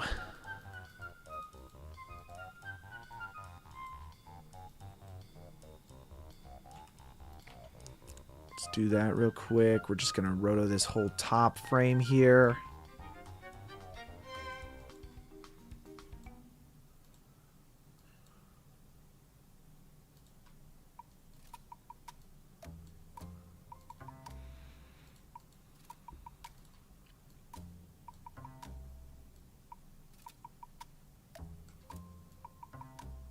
Just going to create our edge here. And boom. I don't think they should add those characters with green screen or blues. They should add the original Minecraft characters. And I think that, dude, that's the plan. That's the plan. They're already doing it, man. I'm telling you.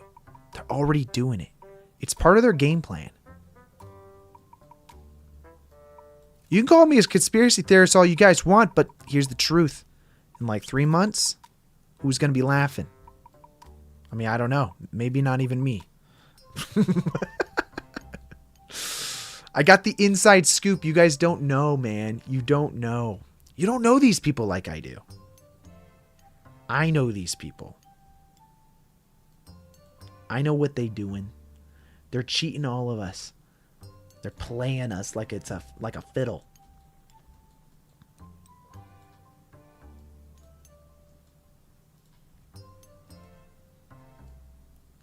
That would be, I mean, I know that that's not what they did. Okay, I'm just joking with y'all that that's what they did. But how insane of a PR move would it be if, like, now Sony was the one that made Sonic the Hedgehog. So they're the ones that are really, like, you know, aware of this game plan or whatever, right? How crazy of like a PR advertising ploy would it be to do that? Like, you know, like how crazy.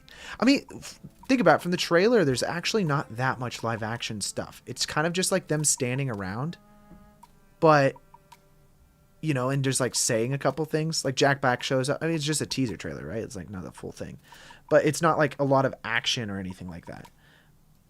It's like that actually is not a bad idea. You go, hey, we want all these actors.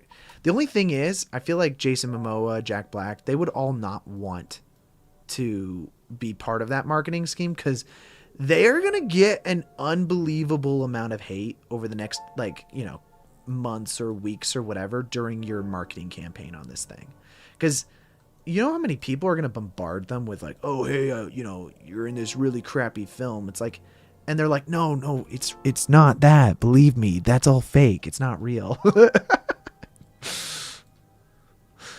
You should make the movie. Well, hey, if they'd hire me, I'd do it. I'll tell you that right now. I'd make the Minecraft movie.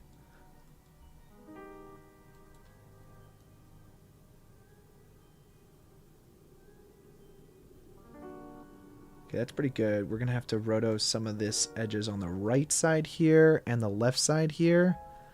But I think that's good for the top at least.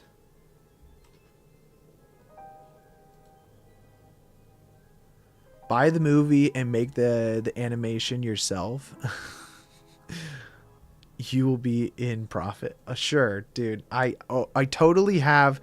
What did Minecraft sell for? Like a $2.5 billion or something crazy like that. Yeah, I totally have that just sitting around. Also, nowadays it's probably worth way more than 2.5 billion, right? I mean, how much is that worth for these days? I would imagine it's got to be pretty close to that still, if not more. I mean, the revenue share just went up after Microsoft bought it, not down. Yeah, with my YouTube channel, I was able to get $2.5 billion put together so that way I could buy Mojang. Yeah, just so we could make the movie ourselves, you know? Well, it's really just a licensing deal, right? That's all Warner Brothers has is a licensing deal to make Minecraft. Because Warner Brothers and Microsoft are not the same thing. Microsoft's the one that owns Minecraft.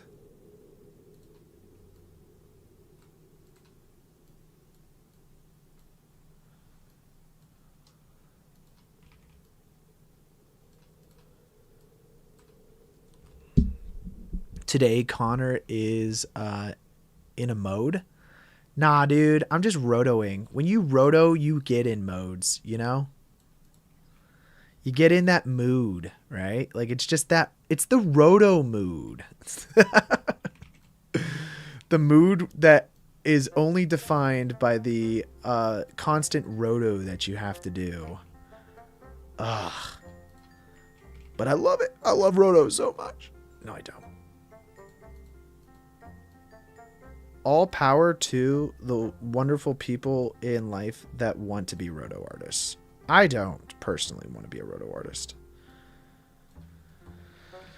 But you know what? More power to you if you do. We hired like these wonderful people that did roto for us on this film that we just did. And like every shot we had CG. We didn't shoot on a green screen. We just shot with like the idea that we were going to get roto done on the shots, and that's how we planned to do the stuff. So we shot it up against like black duvetine and all that stuff. Worked better for lighting, honestly. Just made it easier in the end of the day than having to go through all of those shots. But yeah, we hired a roto artist for every single shot that we needed to have roto done, and dude, they'd give it back to us with like the hairs on someone's head was rotoed in.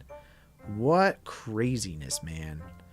Like that's insanity. Like I barely get body parts.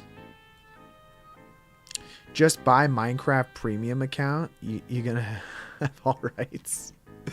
They have a Minecraft, wait, they have a Minecraft Premium account. What's Minecraft Premium? Dude, it's been way too long since I played Minecraft. I started playing Minecraft back in 2012. And I haven't played since like we played a little bit, but like I haven't played seriously since like 2015. Which means I've missed a lot of updates. I have a buddy who does Minecraft streaming, and he's like playing, there's like bees in the game now. I'm like, what the heck? There's bees in the game? Like that's a whole new thing, man. We are so close to being done with Roto. Oh my gosh. Original Minecraft account. You know there are lots of cracked versions right now. Are there? Are you talking about like modded versions or just like ways to crack the game? Oh, I see what you're saying. Gotcha. So I need to get the actual Minecraft paid version, which I do, by the way. I have 2 different Minecraft accounts. One, this is how early I started playing. One is a 3-letter Minecraft username, and the second is a 4-letter Minecraft username. Back when those were available still, and who knows, maybe they're available now. I don't know how like all of that stuff ended up working out, but okay, so I think the right side is done. Let's go view that real quick to see what that looks like. Just play that back. It's just this right side that we're rotoing here. You know what? I would buy that.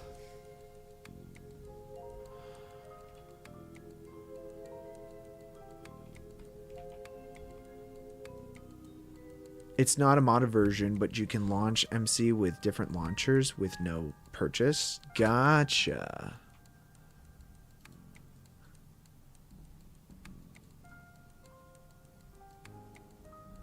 Okay, let's do the left side now. We're kind of like... Well, we're pretty close. This version here is like kind of janky still.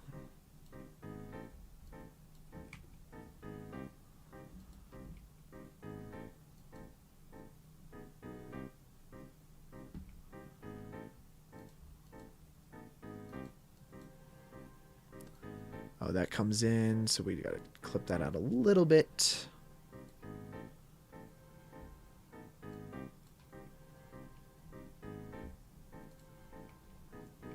Yeah, it works.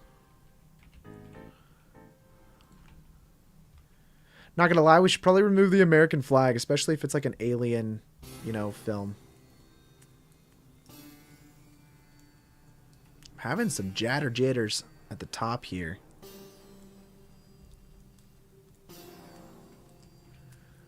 Because I'm trying to roto too many things at once. Let's take a look at this real quick. So this is the deletion thing, so I'm just going to delete all of this. And we're just going to select this area here. Let's just make it a little bit easier.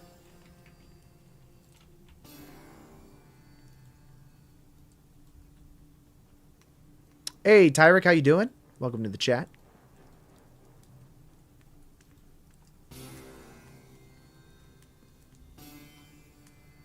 Kind of just have that move all the way down there, and then as far as this top bit goes here, again, just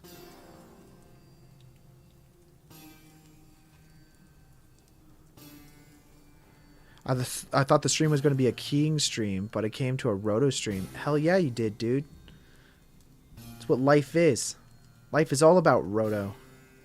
Actually, we're doing some key. Well, we already did the keying aspect of things, but now I got to do cleanup. I know, it's so fun. I'm going to just move that out of the way. Let's have this animate in a little bit better.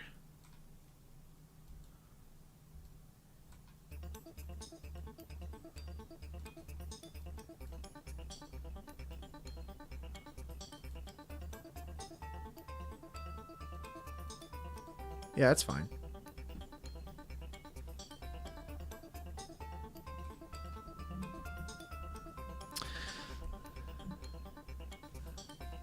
You good here for animating for a montage?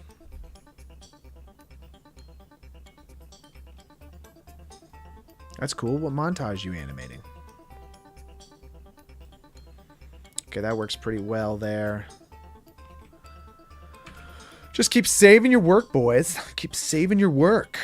So that's gonna chop things off. That's roto number 2. I like to then let's see.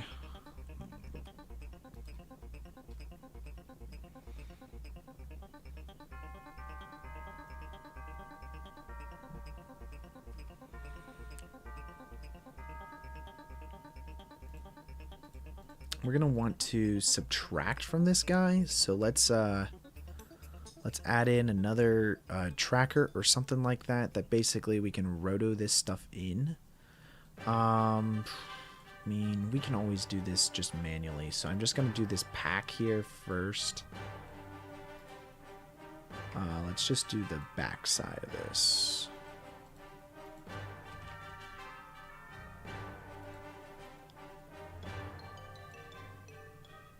Call of Duty Mobile. That's fun. What are you animating in it? Oh, so a montage. Gotcha. What do you use to animate montages like that? Let's go back a little bit. This guy right here, we just make this a minus. Yeah. See that? Boom, baby. Just like chop it, bringing that back in.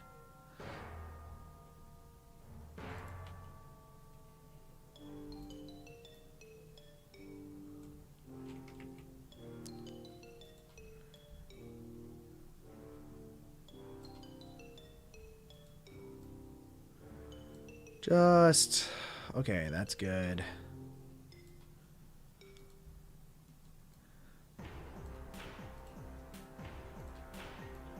Then the edges here, I think, is all we really need. So I think that should be good there. And that's good.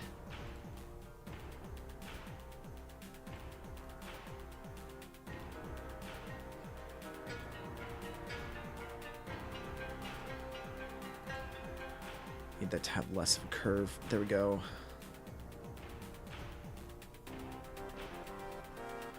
Perfect. And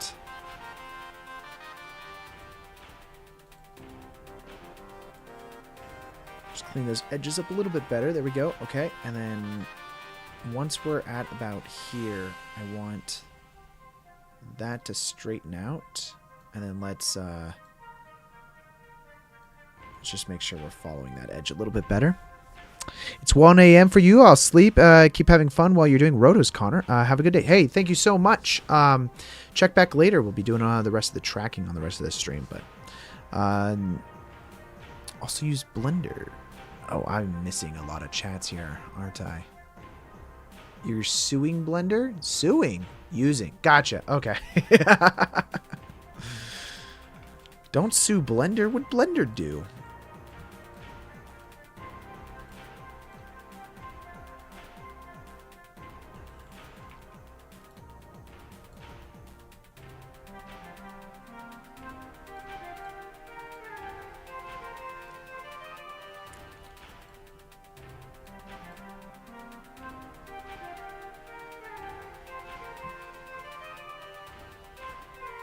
I think that's good. Let's actually make this smaller and we'll just keep that here in the center. Because we already have these rotoed edges on the side here. We were mostly just doing this for this top piece. I'm going to do that also for a nice head. Just animate that head on because we were mostly doing this for the pack. Yeah, so we'll hit that, go minus.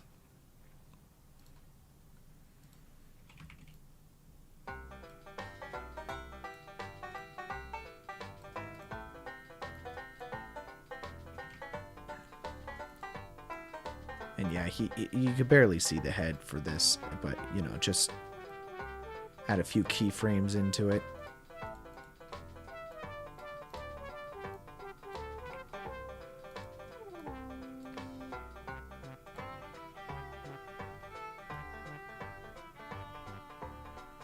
That works. Oh, see you, Nemo. Thanks for dropping in. See you next week. Now I just got to do the side here, and I think we're chilling, guys. We're chilling.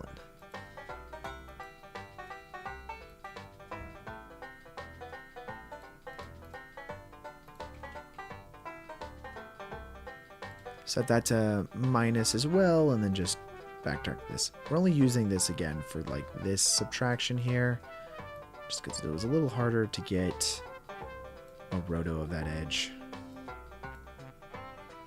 Yeah. Something like that should be fine. And then just a couple keyframes of the waddle movement this dude's making as he's walking. Why you gotta waddle? Fun fact, you knew that when they shot Alien back in the day, they could only build the set so large. So they built it at like one, like it was at 2 scale of something like that. I forget what it was, the exact numbers were. But they basically went in and had kids play the main characters, and as they were walking through it in the spacesuits, because you couldn't see their faces, and that way they could make the environment look larger than it actually was.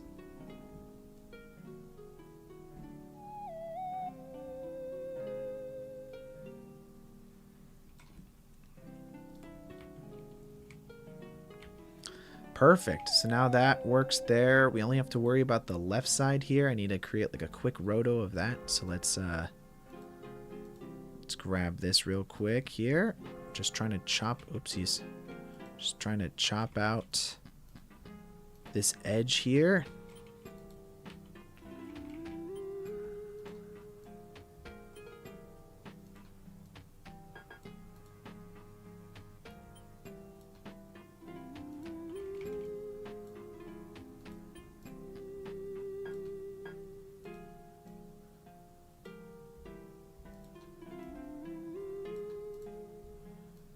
Just chop that there. Tell me I'm wrong though about that theory. You know what I'm saying? Like I think a studio could totally do that and they'd get away with it too.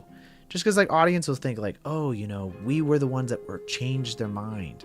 Then you win like a bunch of trust with them. They'll like the movie better than it actually was. I mean, that's what happened with Sonic. I don't think the movie Sonic was super great, but I think that because they changed the character to look like how the audience wanted the character to look, they won a lot of trust with the audience, and like everyone was like, oh man, that movie was so good. No, it wasn't. But now they're onto a third movie. That's how well that movie did. Having a new Sonic movie coming out this year or next year, I think. I don't remember when it's coming out.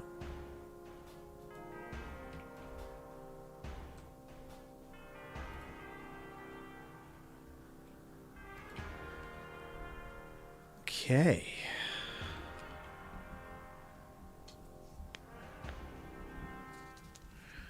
Yeah, it could be a really smart move. I don't know. I mean, I don't know. I'm not a marketing person, but you know what? Maybe I should be. Come up with some like the most psychologically devious plans to get audiences on your side.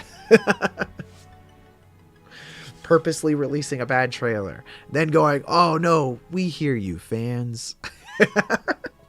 We hear you, fans. Then go through and clean it up. Sounds good to me, man. Sounds good to me.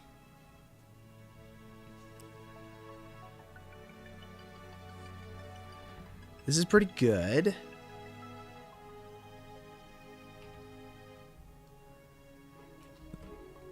Getting a little bit of something over here.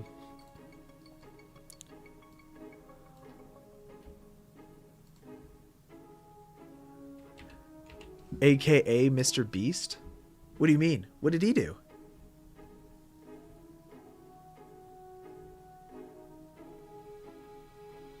What does he release that's bad and then re-releases it?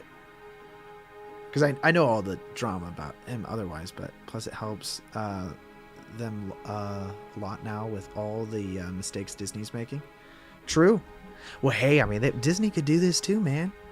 You know how well, they did it. What are we talking about? They did it. They did it. They did it. They did it. They re-released the Snow White trailer, and instead of not having dwarves, now, dude, the trailer looks Disney. I mean, it looks like you know how that is, right? Because they made it with like all the little birds chirping, flying all over. The whole environment is like this CG, good-looking CG of you know, the dwarves and all that stuff. They redid it, man. They redid it. It's not live action, it's CG, you know, but they call it live action because it's animation that looks real. Okay, I would say this is pretty good. I think this is going to work for us for our guy. Let's go ahead and just save this real quick. As I was mentioning a little earlier, should we do this? I mean, I don't know, guys. Should I remove the American flag? I mean, I can, because I figured, like, I don't know. It's like part of, ooh, whoa. It's part of like a separate tutorial, which is why I was thinking of doing it, was like just showing you guys some fun paint out techniques. But like, let's be real. You know, we don't need to do this, but got so much roto stuff we're doing anyways.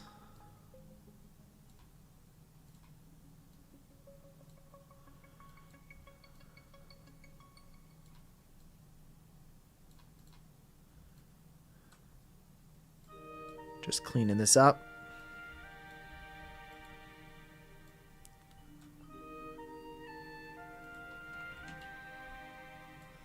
Something like that.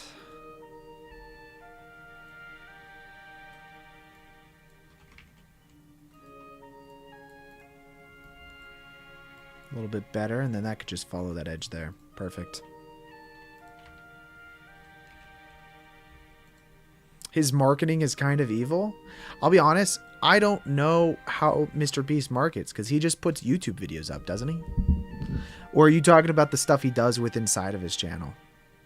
Me, I'll be honest, I don't follow him too closely, so I couldn't tell you anything. That's all looking pretty good. Let's blur it all just by a tiny bit. Not a lot, just a little bit, just to give us some edges again.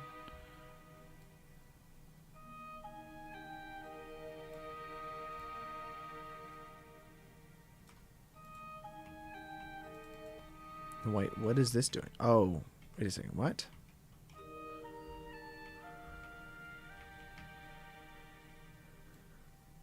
Oh.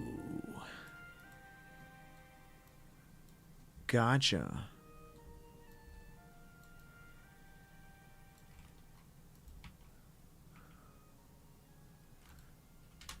Yeah, we don't need the matrix looking blur here. Okay, great. That works for me. And then of course this is how the lighting is already with the thing. Now we do have quite a bit of this like kind of like green de-spill going on right now. Let's not worry about that. A couple things that I do want to do is let's grab this right node that we have here, and then we're gonna just paste this over here real quick. Let's render this out. Let's see. Did I get rid of my JPEG render? I did. That's crazy. Let's render this out also to the reference folder that we had. So let's just go back over here to ref, select this ref, and then let's get rid of the frame numbers that it automatically adds in here. And then we're going to call this underscore key, underscore key, hit the save button. And then change this to something, again, pretty lightweight. I mean, we can use PNGs on this thing. And we'll keep it 8 bits, totally fine. Render this out as 709.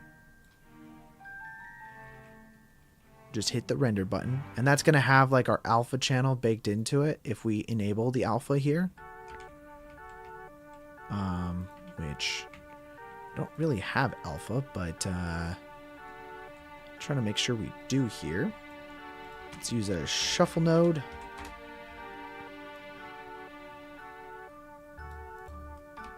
Use a merge node here. This has our alpha. Let's invert it.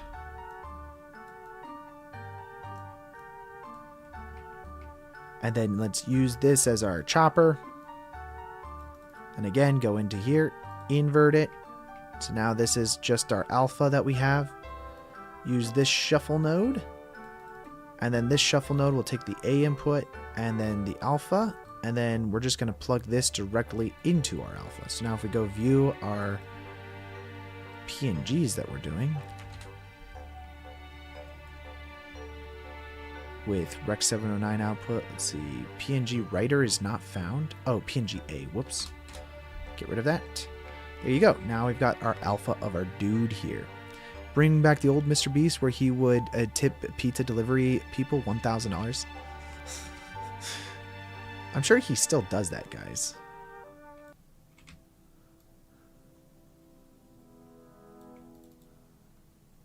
He just makes way more money doing other stuff also.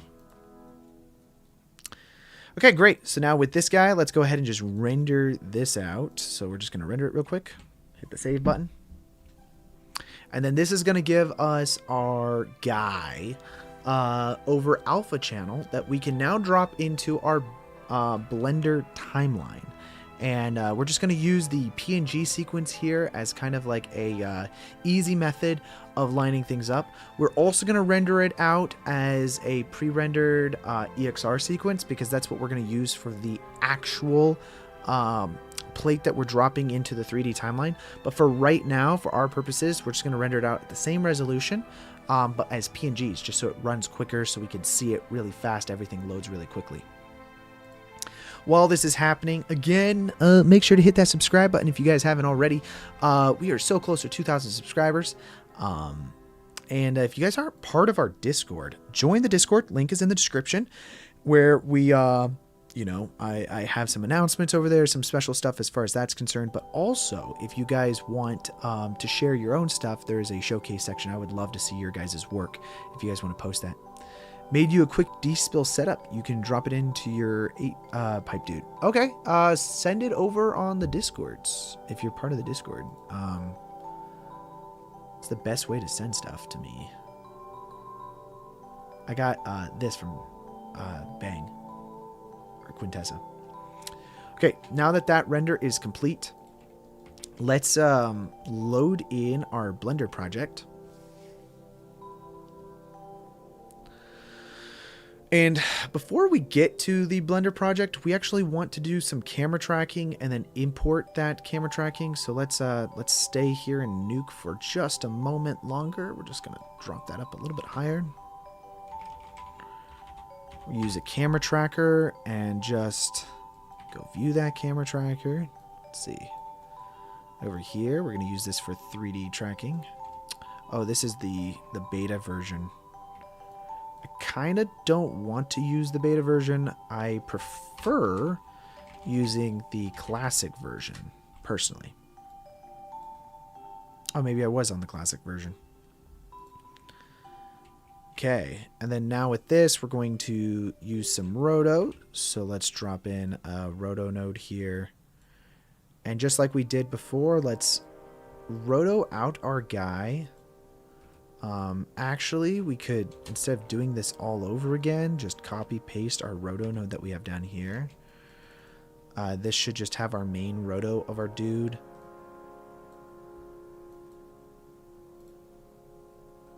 Whoops. Let's see. The mask automatically got selected to that. We could plug the mask directly into here. And again, make sure that this is pre-multiplied. If we go view this now, we're going to set our camera tracker setting here to use mask alpha. And then let's see. Let's set the settings here. Let's do preview. And you can see if we have mask alpha selected, it won't put any tracking markers on our dude. So if we unselect that, you can see it'll actually put it on some of on him. But since we're using this mask, it's not going to put any tracking markers on the inside of the mask area. This is very useful for making sure that your tracks aren't thrown off. Even though we're going to clean up by deleting a bunch of tracks, you don't want to waste time on the tracker by tracking stuff that you don't necessarily need. I'm going to keep this at 150 of our number features, and then let's go over here. We say lens distortion is unknown lens, and then the focal length will be unknown constant. Since there's no zooming on the lens, we know that this will be an unknown constant. And then yeah, that should be everything. Let's hit the track and then just track this real quick. It should be pretty fast.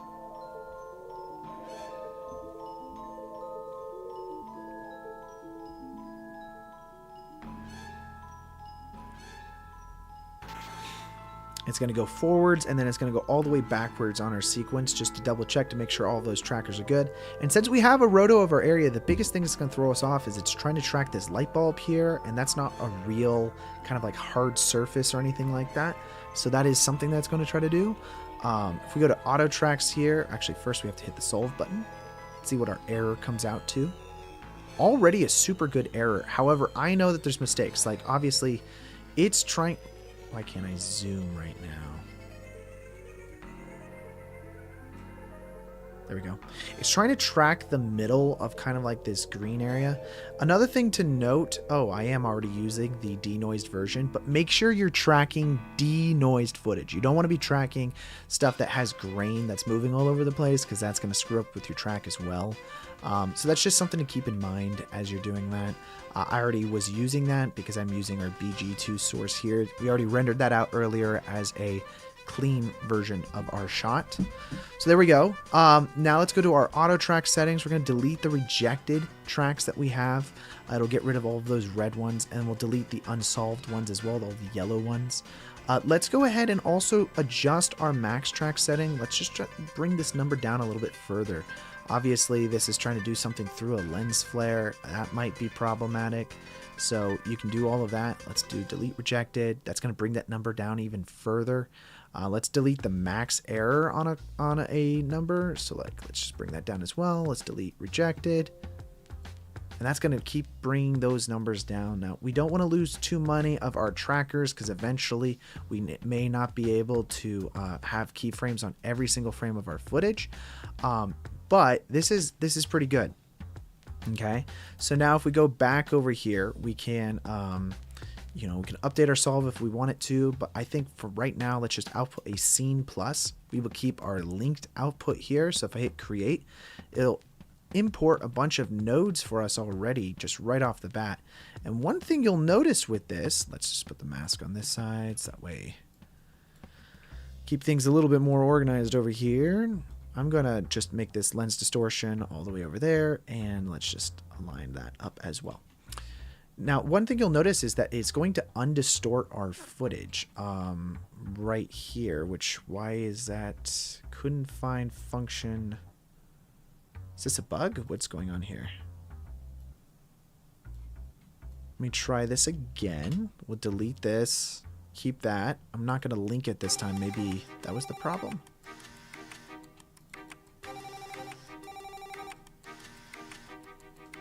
This is a weird bug. I'm going to restart Nuke. Maybe that'll help fix it.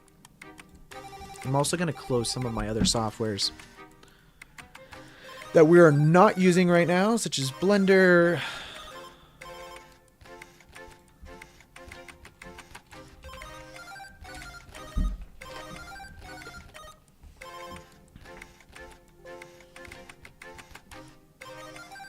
Let's see, just close all of this. It's very possible. I'm running out of memory because my,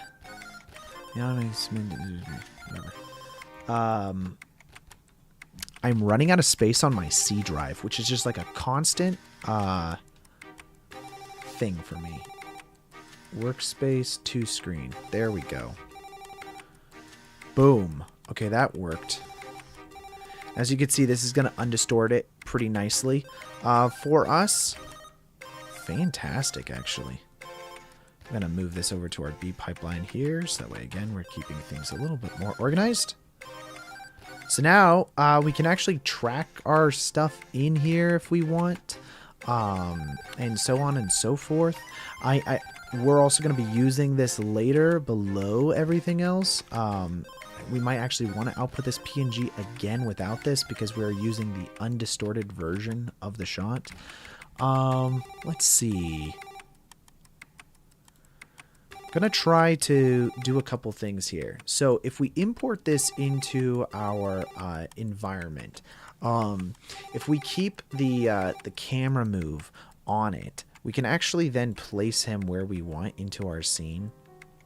But now we actually have also this camera track that we can use for projecting our footage.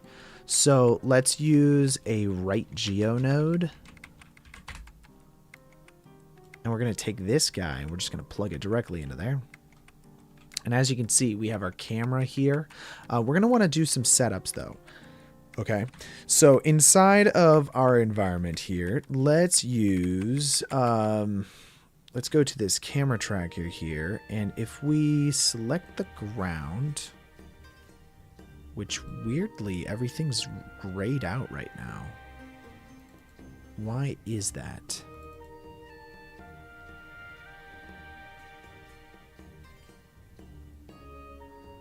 One second, I'm gonna start over. I think that whole weird crashy thing that kind of happened there screwed everything up. Let's do update track. All of my stuff is errored right now, which isn't good. You can tell, by the way, there's some moving tracks here, which is not good. So we're going to want to get rid of those if those still appear with inside of our shot. I might want to just clear everything and then start over.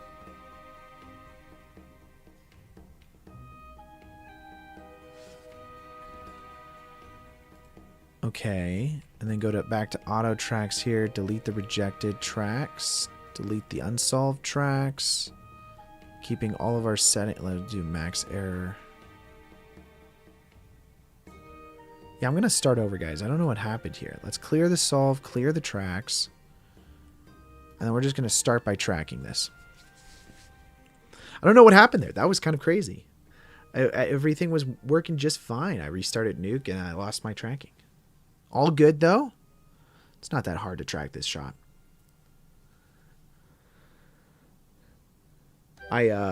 We found out there was like this weird bug with inside of Nuke that I'm trying to get to the bottom of.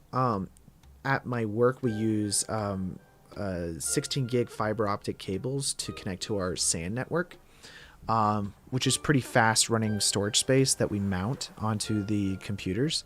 And for whatever reason, when reading EXR files from there, it actually would give us like a bunch of problems. Both like just in reading the file. And so we were trying to get to the bottom of that. It turns out that like, I don't know what the problem is. Like if I took that same exact file, copied it to like my local D drive, it would, and that like the program's running on the C drive. If I copied it to the D drive, everything would play back like ridiculously faster. I think it was reading at 800 megabits per second versus 20 megabits per second on our SAN network. And so that was something we noticed on Friday. And so I will be diving into that tomorrow on Monday to figure out what the heck was going on there. So do all of that. There we go. Let's hit Scene Plus and then let's hit Create. And then over here, we're just going to test our lens distortion again. Yep, that all looks great. Let's go back over here to our camera tracker. And a couple things that we're going to want to add for reference inside of our 3D environment is, first of all, we've got these tracking points on the ground here. So if we just select all of those guys, we can actually right click on these and then say, hey, create a card that is going to intersect with all of those tracking points. And, you know, obviously our ground is skewed a little bit here, but now it's going to be a flat area on the ground that it's creating this card at. Okay, so now if we go view this environment and then we add a checkerboard or something like that onto our card, and then we plug this card directly into the scene, now we have a ground that is kind of encompassing the area in which our astronaut guy is walking on. So throughout the shot, the camera's going to move slightly, and that will all work accordingly. Now, because we're using 2K DCP for actual settings here, one thing I always like to do is just disable this BG, add in a merge node, and then we'll just use this as our A input here. So we'll just bring that down, and then use this for our B input. Just delete that guy. And now what this gives us the ability of doing is it allows us to merge the amount that we want to see that alpha channel, so we can actually see in kind of like a nice mode how the tracking is working with our checkerboard on the ground. Super useful for like lining up all the squares and being able to see that in like kind of like a 1-for-1 setting. So I like to set up a card on the ground that the astronaut will be walking on. Maybe if we have practical lights that we were shooting on the green screen with, and we want to have him walking down a specific corridor that maybe a light is blinking on, we will want to have some kind of reference there as well. So for instance, maybe this is like a corner or something like that that he'll be walking around. So let's select these two guys here. Let's create a some kind of cube maybe, or a cylinder. I think a cylinder could work great for us. Just drop that cylinder in using the checkerboard, of course, and of course go view this in the scanline renderer here. Take this and maybe uniform scale it down. I think it's a little large, but now we've got ourselves a nice, whoopsies, that's really small. Just make this a little bit larger here. And then maybe we want to scale the y-axis of this to be quite a bit larger, since that's going to be going into the ground. So now you've got yourself like a nice little pipe, and you can test this as well. So now we're going to go view this, and you can see that guy right over there. Again, change the transparency of this a little bit better, but now that should move with that stand a little bit better. And these are just ways for you to kind of like give yourself, or whoever the 3D artist is that's working on the shot, ways of being able to know, hey, you know, this is how far away that object is, or this is how far away that object is. And I like to take this cylinder here, and then we'll just line this up to be this exact same height as what that stand is. This gives us, you know, a nice little reference. You can do that for a couple more things. Let's get this stand here, for instance. So if we just go ahead and double click on that guy. And again, we'll just grab this and probably this. I guess that's fine as well. Let's create a new cylinder on that. And again, plug that in. And just make everything really small. I mean, this is all just, you know, giving us the ability to really know the scaling and reference of our entire scene. That we're just helping ourselves out later. And yep, we'll just add in not on the x-axis, but on the y-axis, totally. Kind of want to copy the orientation of this dude here, so the rotation of this plane here is kind of the orientation of the ground as well. Although, let's see how well this actually lines up here. We have our cylinder, and we'll just scale that down slightly.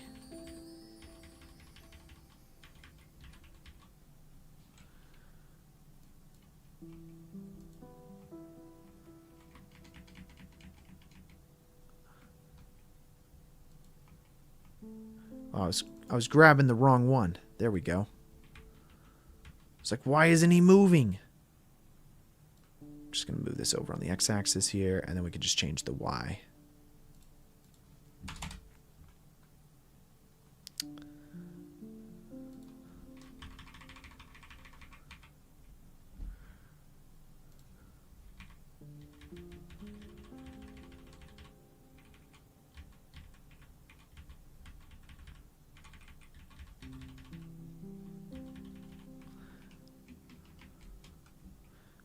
Realize I have to actually change the rotation here, but let's see, let's set that to 2, and then let's find this cylinder's rotation and this cylinder's rotation. So this being the top one, let's copy the rotation to this bottom one here.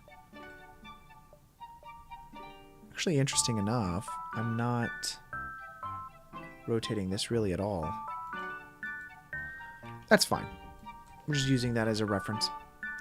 Cool. Okay, so there we go. Now we've got a couple different points in here for us to reference inside of our shot. We can hit the play button here to see how well everything's really moving. If there's any weird jitters or anything like that, that should pop up now. And then we can fix this before we take this over into Blender.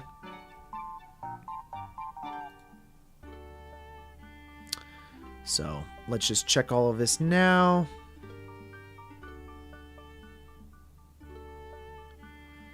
That's looking pretty good to me, guys.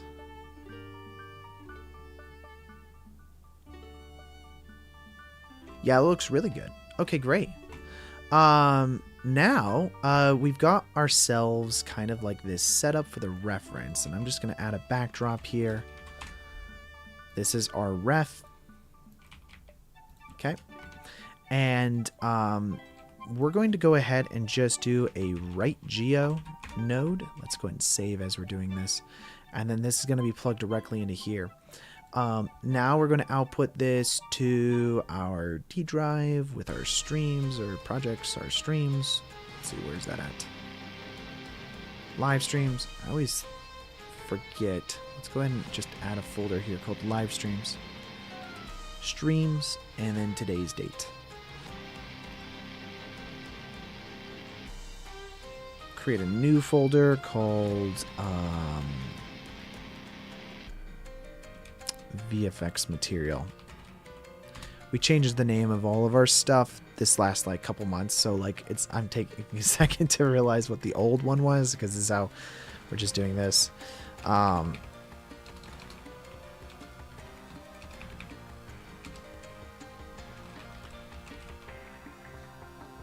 We'll do a match move. Let's let's just do camera for right now, and then version1.abc. Cool. Let's go and save that. We're going to export geometries. We'll not do point... Oh, well, let's do point cloud. Not do axes. Change that to Ogawa. Ogawa. And go ahead and execute this. We're going to use the input as our option here. Let's see if it gives us any errors. Doesn't look like it. So now if we go ahead and open up Blender, we can actually import this Olympic file directly into here. So I'm just going to delete everything. And then we'll do File, Import, Olympic. Find our streams, our latest date, of course. And we can import this directly here. And this will have all of our tracking markers as well as our lovely post that we have set up. If we go play this back now, we can see the camera track happening in motion. The only thing we need to adjust here is this to be... which this is actually, now that we've got that set up, one kind of important thing to do is that we are going to be creating everything to the undistorted version of the shot. Okay, so this is undistorted, which means that we have a different size bounding box. We have a different size everything. I think we're keeping everything at 2048 by 1080, especially since this is spherical lens and everything's going inside. But do keep this in mind. Sometimes the way the lens distortion works is that it's actually a larger bounding box than the actual image. Because of the way that it's distorting, where the distortion could go inverted instead. And if that's the case, then you need to actually have a bounding box size reformat node going on. The film I just worked on was all shooting anamorphic lenses, and that's where that happened on. So just kind of keep an eye out for that. You don't want to lose any of your data that you're working on, and then when you're importing your 3D files later and reapplying distortion, you're like, wait a second, I don't have a good part of this image here. And that's where you got to kind of be careful. For our specific thing here, this is all kind of lined up inside of the way this distortion is, where it's distorting it here, like so. Which I'm actually wondering right now if this camera track is. I think it's fine. I think we're good. Okay. Next up, we're going to use a write node here, and then we're going to output this as a pre-rendered output. Which actually, we're just going to copy paste this. So let's delete this write node here. So here's the deal. We have all of our keying happening over here. Okay. With the alpha and everything. This is where everything's happening. Looks like our alpha could be a little fixed, but for especially this LBK section here, I think that's where...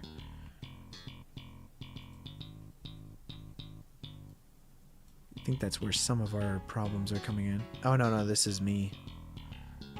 Let's use this key light here for the key light on the white. Let's just bring in a little bit harsher. There we go. That way we're not losing anything. I want to make sure that we play this back.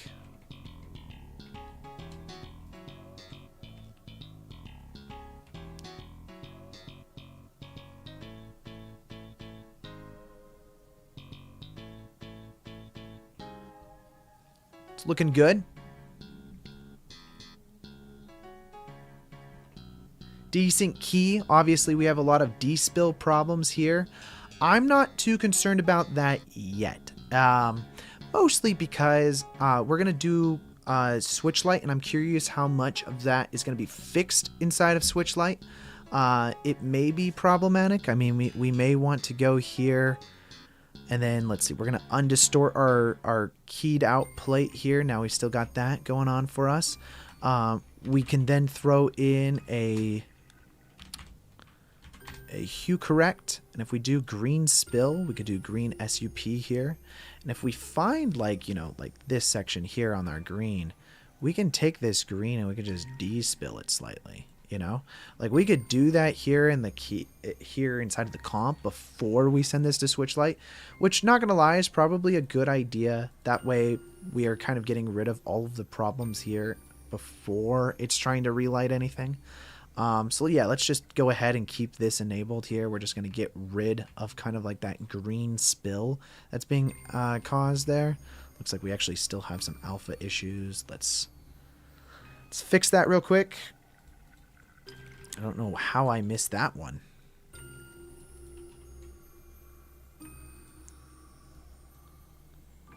How did we miss that, guys?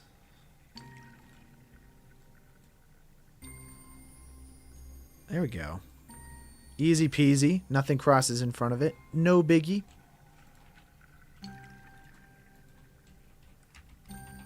Just play it back again. I don't know how I missed a single tracking marker there. I thought I was pretty good about that. Thought I was really good about that. We spent so much time doing all that roto.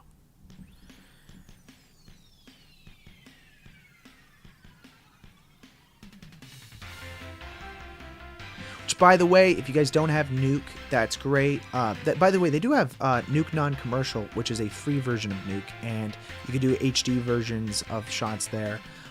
They also have Nuke Indie, which is decently cheap. Yes, I did roto the shadow out. Yeah. They also have Nuke Indie, which is decently cheap. It's only like $500 a year. I know that's still a little pricey, but it's a lot better than $4,000 a year or whatever the pro version is. So if you guys do want to get into compositing, definitely recommend Nuke above like all other softwares. If that price is still, I think Nuke non-commercial, it's free. So like, I mean, if you guys really want to get into it, I would recommend doing that. I personally don't like using softwares such as I personally don't like using what am I trying to say? I don't like DaVinci Resolve. Just not a fan. Okay, I'm gonna crop this here now. So now this is going to be our output layer here that we are going to send into Switchlight, but also into Blender. We are undistorting the footage here, as you can see. So now I'm going to take out this PNG that we were doing, and we're going to then send an EXR file. Okay, so I've got VFX materials here. I'm going to create a new one called pre-render. We'll go ahead and just create a folder with inside of here called pre-render. Call this LSM real 1 010, and then we'll just call this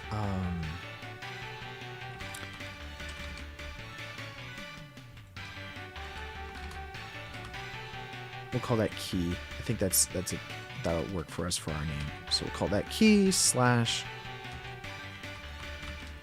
and we'll just make sure these are EXR files. So set that to output color space of ACES CG is what we're going to want for the output transform here. Make sure create directory is selected, and then of course inside of this we're going to make sure that we're rendering out all channels. So that way if we're actually sending any channels, we can actually send all of our channels through the EXR directly into our other softwares. If we wanted to specify anything, like if we had a tracked section on here, we had some kind of CG element we wanted in a specific area. By the way, I sent a little despill setup as well. Might be interesting, especially with a color smear. I'll check a look at that later. Right now, we're following a little bit behind on the tutorial, so I gotta ramp up speed. But thank you, Hasselhoff. I did see that you sent that inside of Discord. I'll take a look at that. For right now, I just gotta get this going. If we render this though with an alpha channel baked into it, when we open up Switchlight, we don't have to do the alpha step on it. We only have to load in the EXRs that have an alpha layer in it. And then that way it actually can do all of the work for us. But for right now, we're just going to export this real quick, and then we're going to import that directly into Blender. So here is our image here. Let's go ahead and just add in, let's see, let's do Shift S cursor to selected. I think that's probably the best bet. And then we will import image as a plane, find our current pre-render that we just created, grab the first frame here, and what we want to do is let's shift select our camera here. If we press Control C, you can open up copy attributes. This is a whole add-on that if you go over into your add-ons, there's a copy attributes menu. If you select that and enable it, that's this guy right here. Very useful tools inside of here. So if I select one object and then I select another and press Control C, I can say copy the object's rotations. So that way it actually is just going to copy the rotation pattern of this camera movement here, which is perfect for us. This is exactly what we want, honestly. And then now all we have to do is go into edit mode on this guy. And then we will just grab this on the Z-axis here. And then we're going to just move this all the way back. Now, we probably don't want to move it that far back. I'm going to do something like this. Let's go ahead and scale that down. Our camera's just really large. That's the problem. Can we change the view size of this? The visibility size. Is that possible? Viewport display? No. Not exactly sure how to change the view size of this. This is everything is pretty small right now. But anyways, now if we go into rendered view here, you can actually see our guy here. So let's go over here to the middle, and then make sure on your image here, we're gonna go ahead and do window, new window, and let's just do this. We'll set this to camera view. And then this guy over here, let's just split, vertical split it, and I'm going to set this to a shader editor. Okay? Now, it's importing this EXR file as a single image. So we just need to swap that over to image sequence, set the frames to whatever the frames are here, which is 140. You can honestly set this up to whatever size you want. And then the starting frame number to like, I don't know, 1,000 or something like that. So, actually, you can see right here, it says frame 79, which this is frame 1078. So if we go to frame 1000, that should be frame 1. It's basically what we're doing here. Let's go to render view here.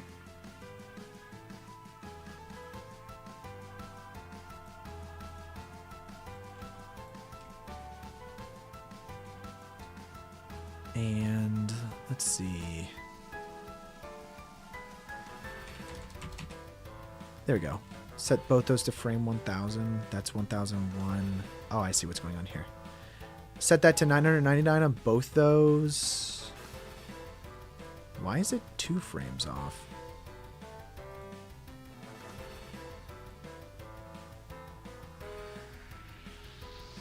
What the heck? 1000 and 999. I don't get it, actually.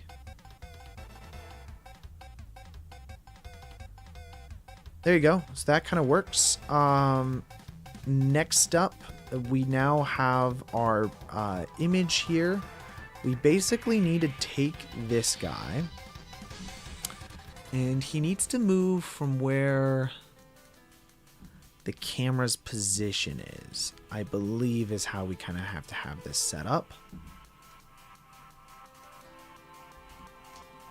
Because we're not stabilizing him into the environment, we have to, yeah, I think that's how we have to do this. So from frame 1000, let's go into edit mode here, and then fill up the camera's orientation on this.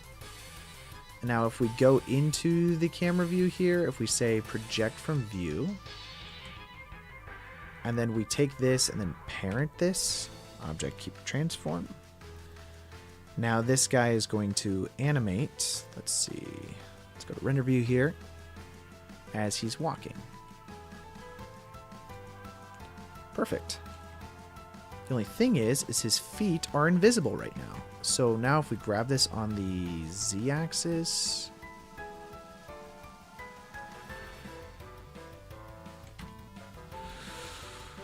we basically need his feet to be above the ground.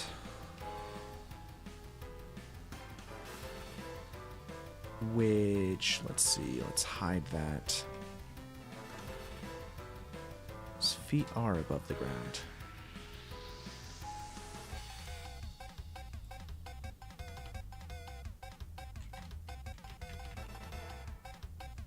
Oh, I know what I'm doing here. Okay. Add in, let's just Oops. Let's go into here, press Control T to add in some mapping nodes here, and then we basically need to use the camera as our vector path, I believe is what we need to do.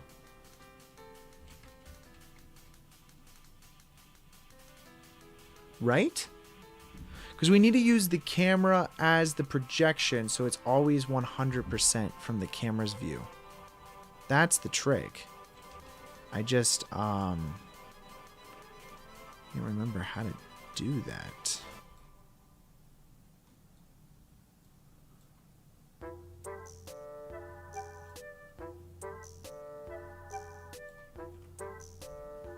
Oh, okay, there we go.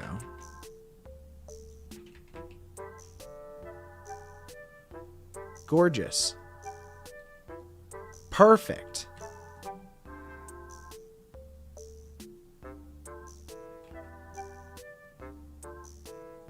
This is basically the Ian Hubert way of doing it.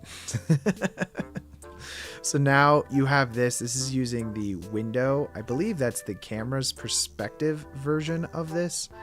Okay, and then the next up, let's do a, just for our sanity, let's use a mix shader node here.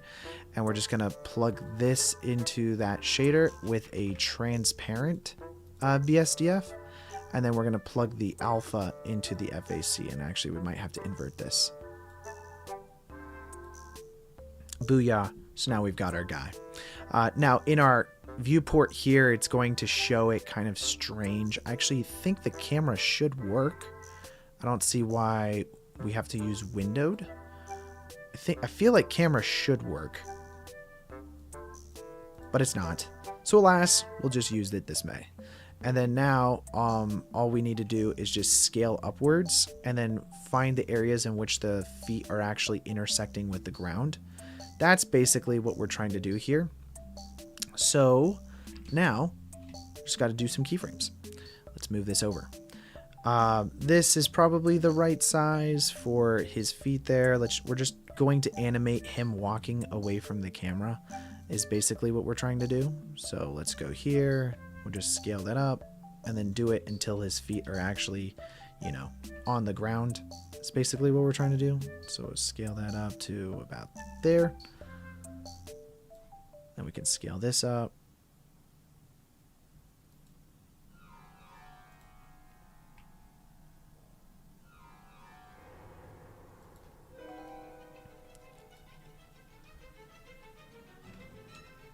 We'll just scale this back down a little bit.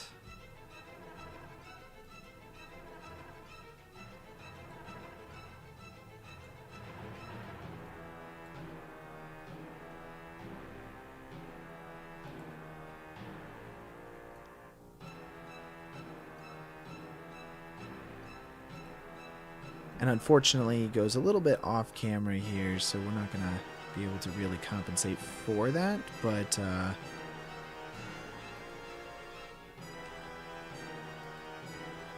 think something like that should work. So now you got this kind of like plane growing in size here.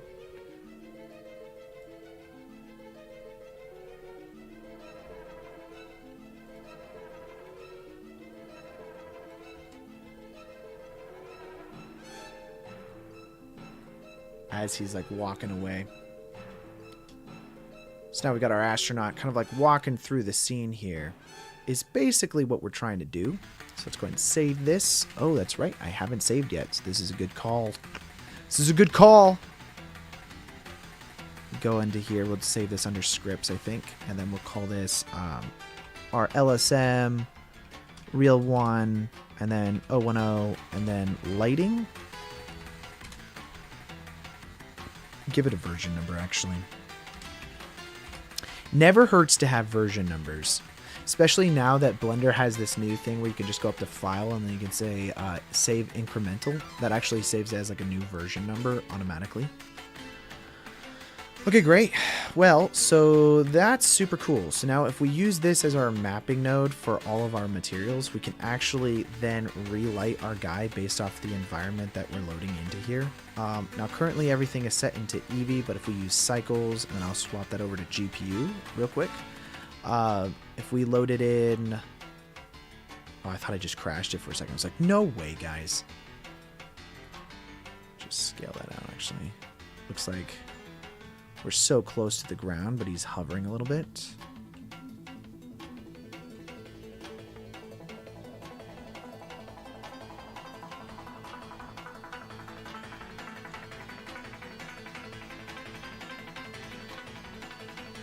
Very useful for us to get these shadows.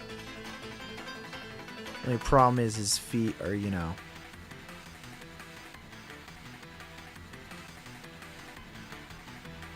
Let's do that. Scale this a little bit more. You go in and nitpick this a little bit better now. You can see how this is like creating like those contact shadows for the feet. It's just like a really fast, easy way of being able to do this. It's not super great because this foot might be getting shadows, but the other foot won't if like they're like separated by a plane distance. So it's just something that like you're gonna have to like find some happy medium on.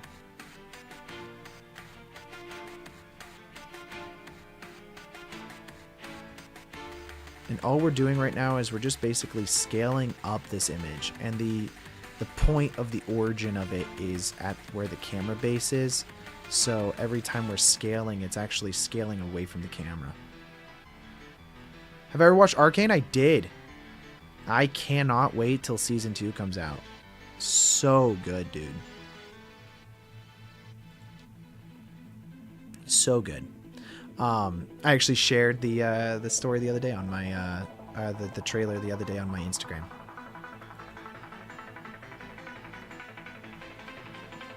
Although this is his legs, he shouldn't be intersecting with the ground at this point.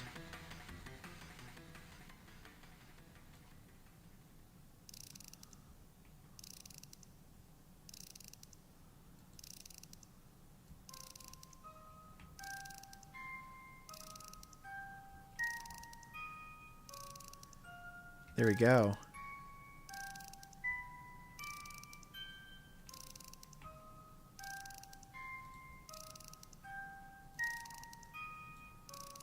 No, Arcane is beautiful, dude.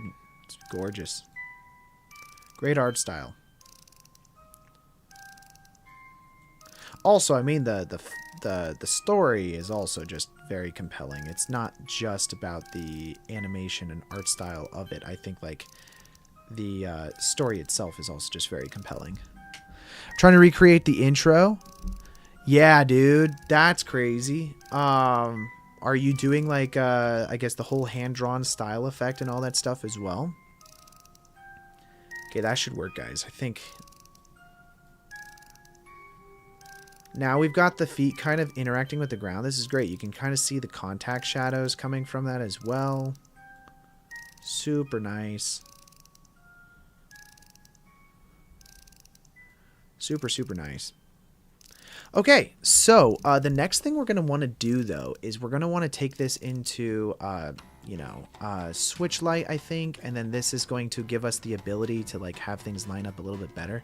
But you can already see, like, where we're at with this. This is, like, super nice.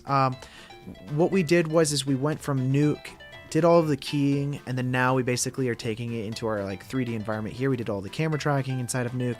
It's really nice workflow. Now what we need to do is relight this guy based off of the environment that we have. Because right now, if I added a light into our scene right now, nothing's going to happen, right? Like, I can add this light and maybe he's supposed to, like, walk by this light. Well, first of all, he's not going to be lit up by it because I have the... I have the... this guy not using any kind of, like, principled BSDF. So I would have to, first of all, use some kind of principled BSDF, plug this into the color here. If we take that, now he's gonna become, like, really dark, but now I can't light him from angles or anything like that, which is, you know, somewhat problematic. So let's go ahead and let's fix all of that. We're gonna try to turn him into a 3D object. Just the statue intro. Dude, I'd love to see it. Make sure to share it inside of the Discord. But now we got to basically convert him. Okay, so let's go and just turn everything back to solid view here. We're going to minimize this, and then we're going to open up Switchlight, which I already have here. Now, this Switchlight, I talked a little bit about this at the beginning of the live stream. So if you guys missed that, just go back later, watch it again. We're always talking about some of the softwares that we're going to be using. But right now, let's go ahead and get started with this. So I hit the Get Started button, and then we're going to do Start from Image Sequence here. We're going to use a video model, basically, and then we can select the directory that our image is located in. Now, ideally with Switchlight, you need an alpha channel in order to be able to do everything that you're doing. So you're extracting PBR materials such as albedo, normal, roughness, etc., alongside the depth information from an image sequence with an alpha matte. So since our footage was already green screen footage, we have that alpha matte. We went through, rotoed everything, and then outputted that with the alpha channel. If you don't have that, you can actually use this AI background removal, or you could do something like using Magic Mask inside of DaVinci Resolve. Either way, that'll give you better results probably than this AI background removal. I haven't had super great success with this, especially if there's busy backgrounds. So let's go ahead and hit Get Started. And then we will select our footage. So I need to go to find it. Over here to projects, live stream, streams, today's date, and then here we go, pre-render. This is the keyed footage. So go ahead and just select this first image here to load that in. There's an effect I'd like to help with. I'm willing to pay to get your help if that's fine. What effect are you looking for? And okay, and then now we're gonna set the output directory here. So again, under pre-render, let's go ahead and just create a new folder that we're gonna call Switchlight. This is gonna output just everything here. Actually, honestly, we could probably just do this to the pre-render folder, just in general. So let's go ahead and select pre-render, hit select folder, and then just save that there. Now this is going to take a few minutes, but we're just going to hit the extract button. And that's just going to go through our entire image sequence and extract all of those different PBR materials to that exact same folder. So if I open that up here and we go over to VFX material and then pre-render, you'll notice a new folder was created called Switchlight Studio, and that's what's right now it's going through and creating all of our PBR materials. So this is coffee time, break time, tea time. I don't know what you guys drink, but this is the moment of the show where you guys get just to kick back and relax as this thing is doing its thing. I don't actually know how long this is going to take, but I guess we'll see. Error! The following operation failed. TorchScript interpreter. Trace back. TorchScript serialized the code. Blah, blah, blah, blah, blah. I've never had that happen before. Sometimes this happens. Yeah, let's try deleting this again. Create a new folder called Switchlight or TW. Let's select the output path and then just say select folder and then extract.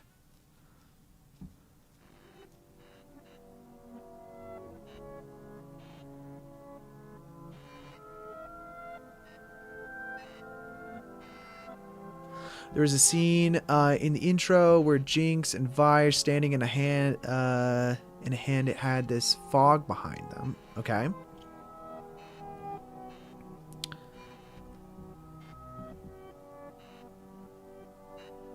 As soon as this starts going, I'll no, it's giving me the error again. I've never had this as a problem before, guys.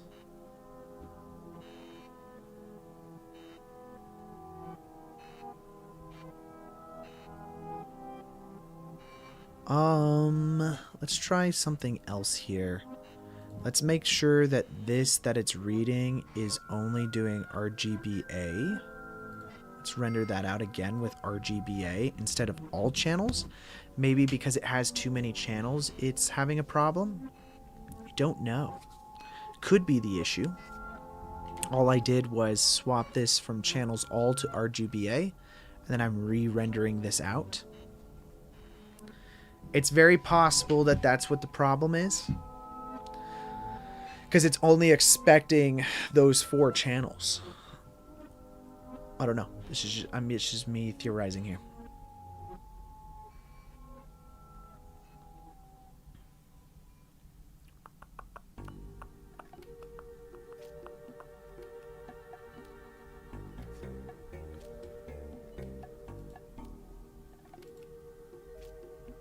Just realized my YouTube just froze. But I don't think I'm having any problems streaming. I just think that it's not watching the stream.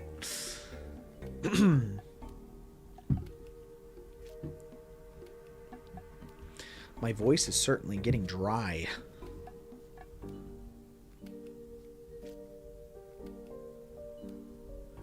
Yep, the page is unresponsive.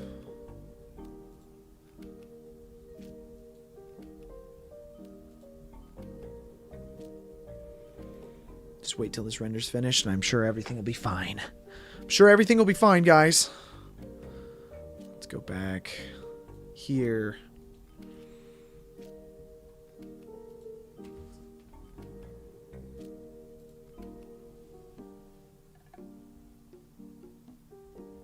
Okay, great. So that's rendered out. Let's load that into Switchlight, see if that fixes anything. We'll just hit the extract button. I overwrote the previous files so that way I wouldn't have to find a different folder. Also, there's no reason to have a bunch of stuff. Let's see if this works.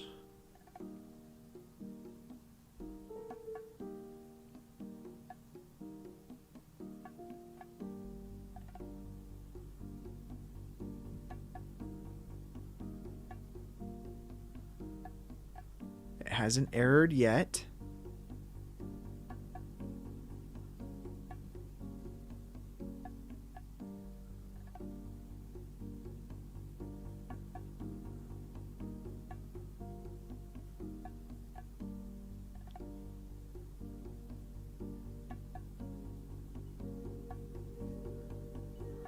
I'm wondering, my live stream is whacking out too. This doesn't surprise me because I'm using quite a bit of GPU in order to do this AI thing, which makes me think that maybe being on stream is not great for trying to use Switchlight at the same time. Apologize for any of you guys' viewing pleasures going down on this, because this is quite heavy indeed. The rest of my computer is a bit unresponsive. We're frozen, guys. We're frozen.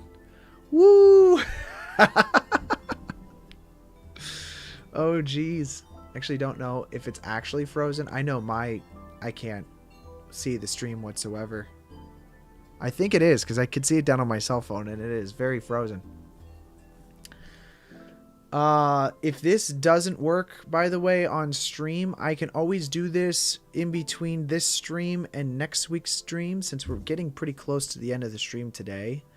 Because next week we're going to work on building the CG environment and all that stuff. Oh, this is really... Let me close some stuff here.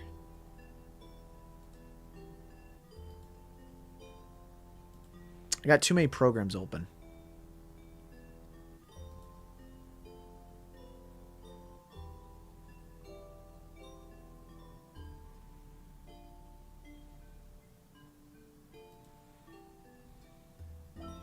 At least the audio still works. Well, that's good. That's good. Great that the music and my voice is working for you guys. I'm trying to close as many programs as I can right now to help with this. Good thing is, I was right about the Switchlight thing. It did have to do with the channel of the only having the alpha channel. Looks like actually everything's performing better. The problem was I had too many softwares open. Who knew? Who knew that was the problem? Anyways, it's extracting the materials right now. This may actually take a while. I've actually only done this on my work computer before, so I was unsure if maybe I didn't have the technical capabilities of doing this on my home computer. I didn't know. But anyways, if you guys are new here, make sure you hit that subscribe button. This is just part 1. Next week, we're going to continue this stream.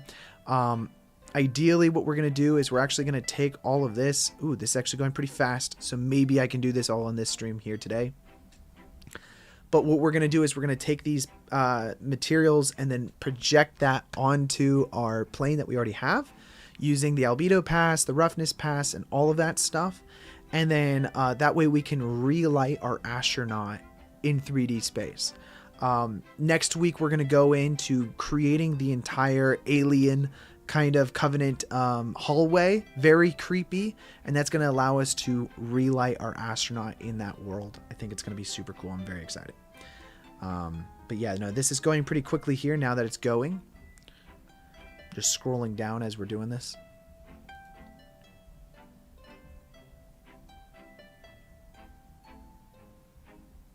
Yeah, it looks like the stream's running fine now. That was crazy. That was crazy, guys. I seem to do this every now and then, where I do something kind of wild, and it breaks the computer for a second, or we crash, or whatever it is. But it's okay. We're getting through it. One by one.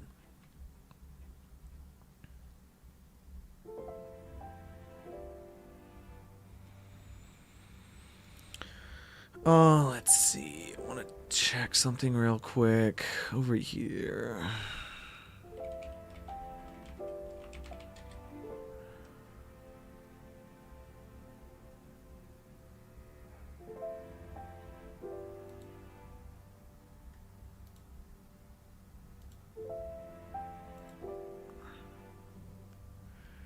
How close are we? Oh, we're pretty close. We almost got it. We're almost there, guys. Almost there.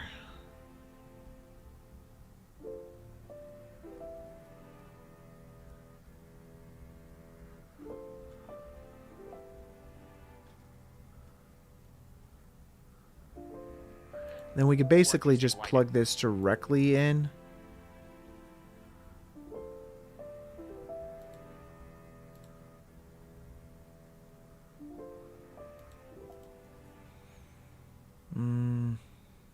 Okay, that looks like it's finished up. I'm gonna...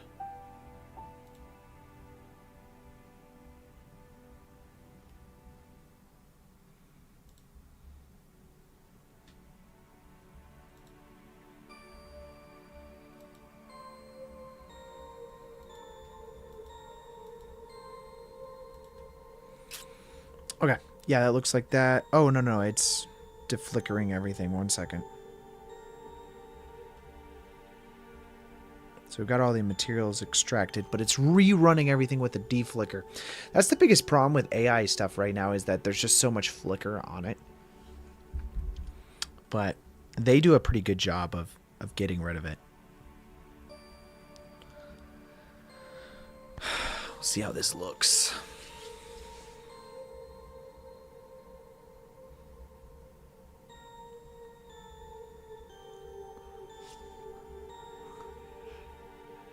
Take this moment, though, guys, to hit that subscribe button. I feel like what it is, the stats they say is like, I don't know what good stats are, you know, but I think we have, Ben, what did I say it was? Like 75% of the people that watch are not subscribed, or is it 65% of the people that watch are not subscribed, or something like that? So if you're one of those people, hit the subscribe button.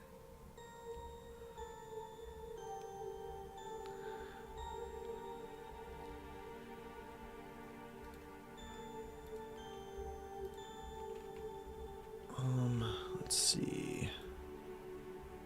More interesting lighting. So.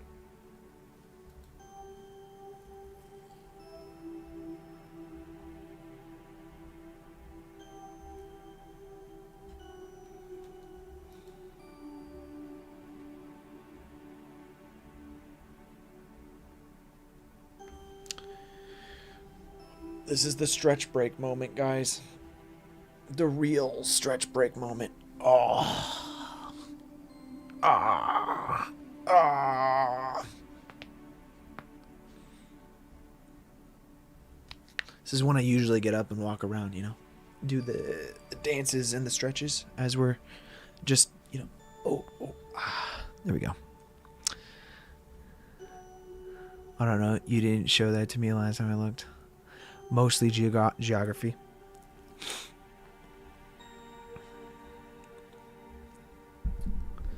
The one thing that I need to get back into is I used to have like some water with me as I was working, and then that way if I was talking and stuff that I could not die of parchment paper. Okay, material extraction is finished. There we go, guys. Material extraction is complete. This is what it outputs to. So let's go ahead and open up our Blender project file and then load this stuff in here. Okay, so here's our Blender project. And we're going to do this here. So let's do open up an image texture. Hit open. Let's find today's date and then open up material, pre-rendered, TW, Switchlight. Just bookmark that just so it's a lot easier. Open up the albedo pass and then open up that. There we go. We're going to plug this in. So let's open up this in render view here. And then plug that into base color.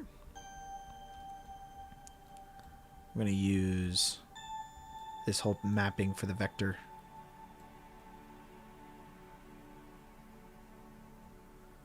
We can keep the alpha channel from this, honestly. It's not that big of a deal. It's just the alpha channel. But, yeah, this should be set to image sequence and then all of the same settings. Honestly, we probably should have just duplicated this.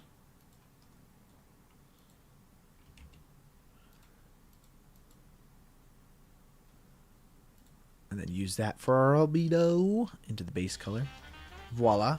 So as you can see, the difference between this guy and this guy is that the shadows were removed from the material. And so now it's just a flat plane. That's perfect. Let's go ahead and duplicate this down. Again, same vector as before. And then this time we're going to open up, not the albedo pass, but we're going to open up, let's say, the roughness. And then plug this guy directly into roughness. Duplicate again, that downwards. Oh, why is it doing that? That's so weird.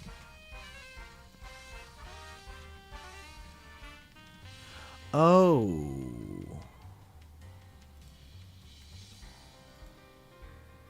Okay, I guess it's going to default backwards anyways. I don't know why it does that, guys.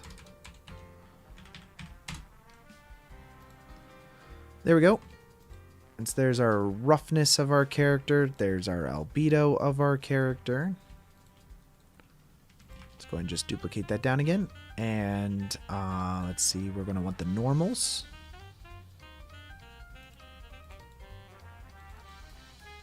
And again, swap that over to image sequence. I don't know why it doesn't auto do this. Just frustrating.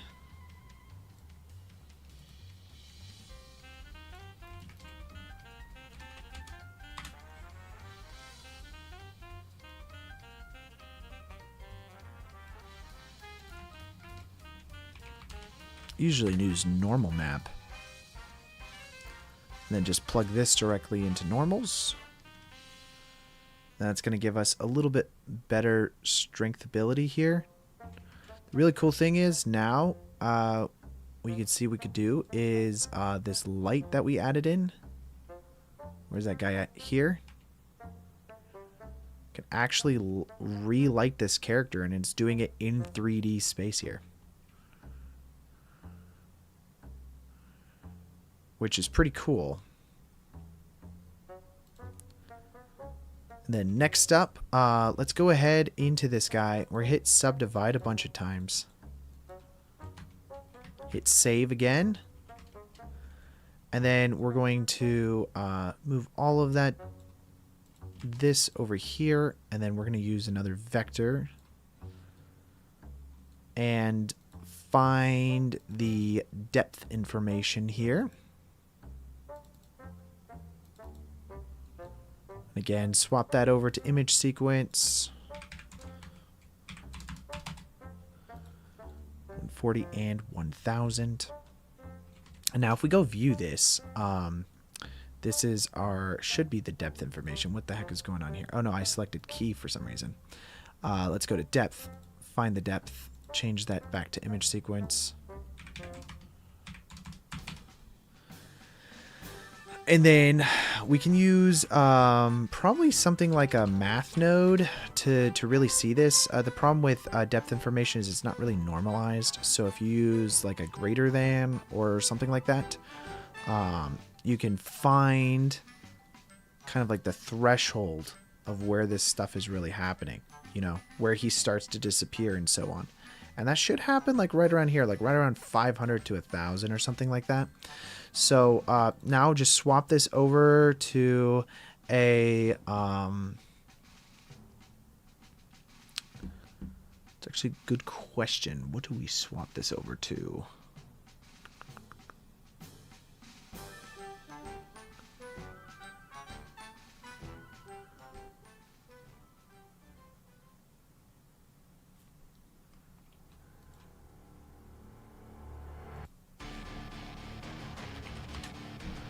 I can't remember. I just did this. I don't know why my brain is going blank on this. I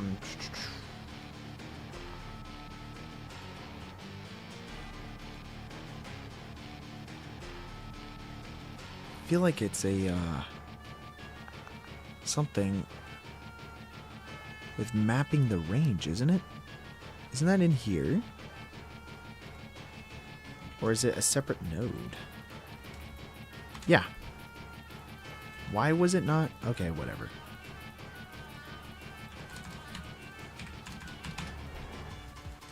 So yeah, now you're going to get this value here. Basically what we're trying to do is that we're going to normalize the data between the area that it's most black and the area that's furthest away.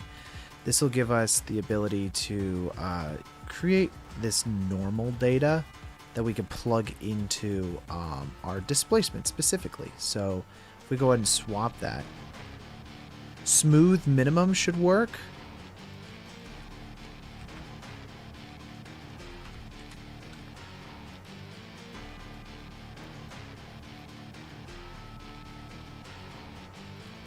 Smooth minimum. Oh, interesting.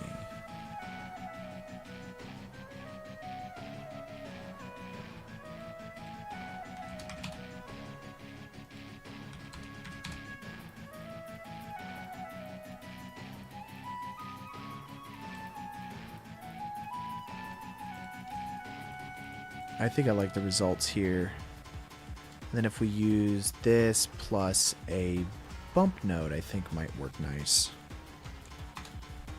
And if we plug this directly into the height of that bump node, we then plug that into the displacement. We plug that into the surface, and then that's going to give you 3D.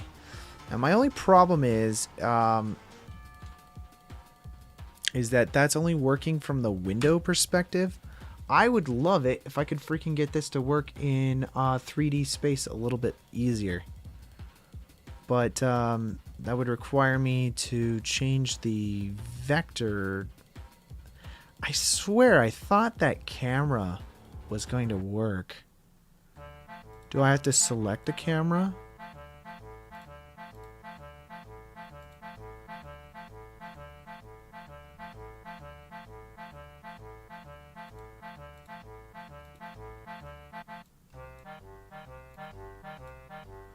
It's not UV. I swear. I mean, window works, kind of. Forget what I said. I thought he was going to work off the fog and fade away. Oh. No, it's all good. But, Hasselhoff, I do have a question. Wouldn't it be camera if you wanted to use the camera data from this camera to always be projecting that? I feel like that's the way that you could project that into 3D space using a camera as your UV projection. But my brain is stuck in Nuke right now where Usually there's a camera projection node. Camera data.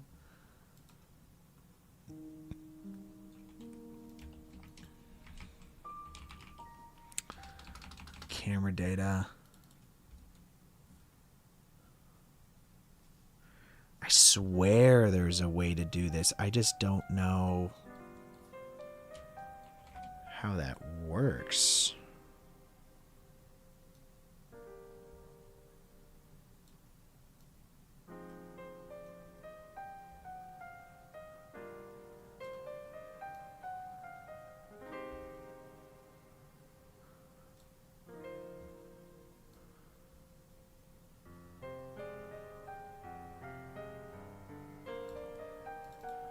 Also, that works pretty nice, the difference between that. I think my concern is that when it gets to here, it's going to be too dark to really see.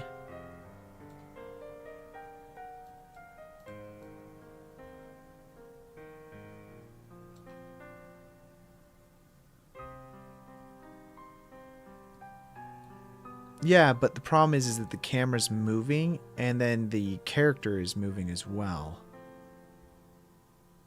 So I'm having this object scale as he's like walking away, and I want the UV, the projection to work that way. I want this actually parented to the camera, which I believe it is right now.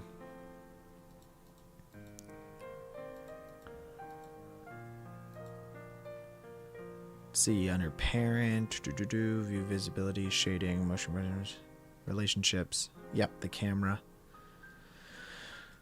But I want the UVs to come live from wherever the camera is. So if the camera moved, then it would the projection would move as well with the camera. So if you had a separate camera projection, this works if I just keep this on windowed mode, but then I can't see it in 3D space here, which is somewhat annoying.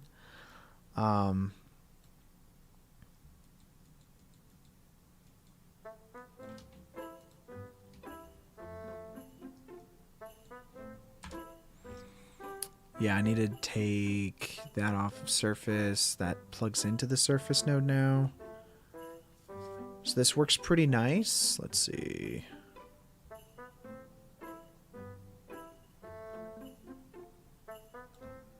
These shadows are getting cast, which is pretty cool.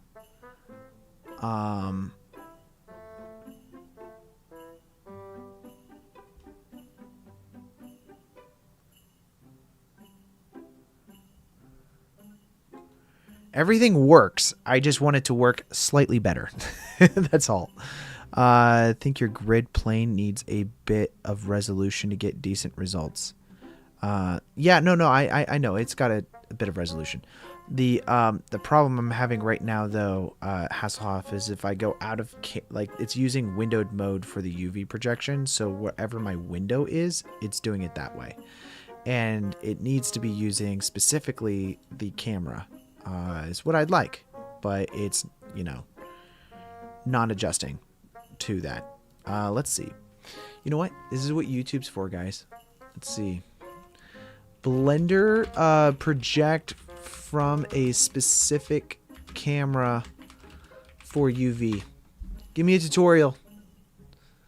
Blender bake camera map projected texture tutorial.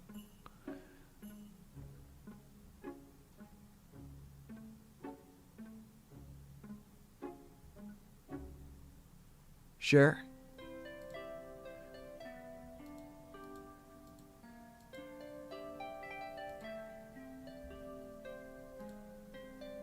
Give me better quality, please, YouTube.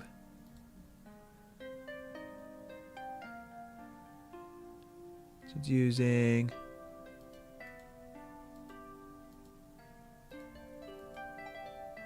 Tell me the smartness.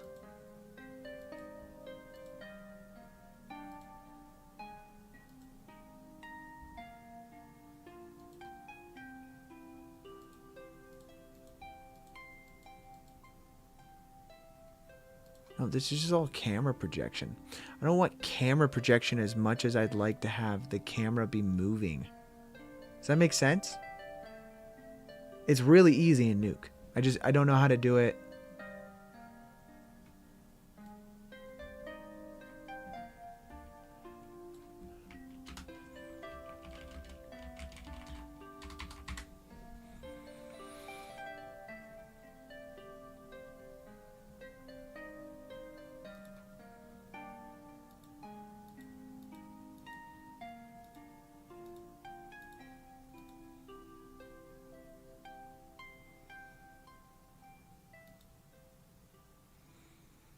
It's not exactly what I want. Everything is just like projecting it in 2D and then having the camera move. Which is not what I want.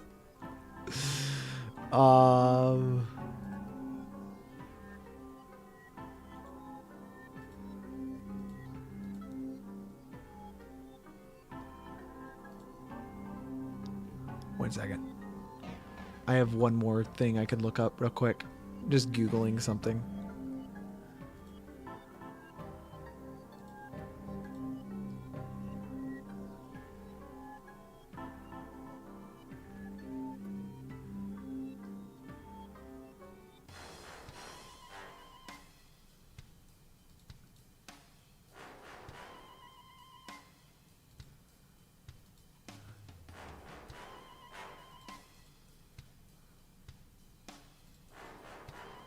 Leave it to Ian Hubert. He always has a way.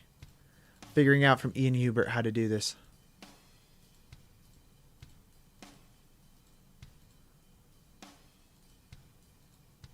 Skipping through his After Effects stuff. Screw After Effects. We don't like After Effects.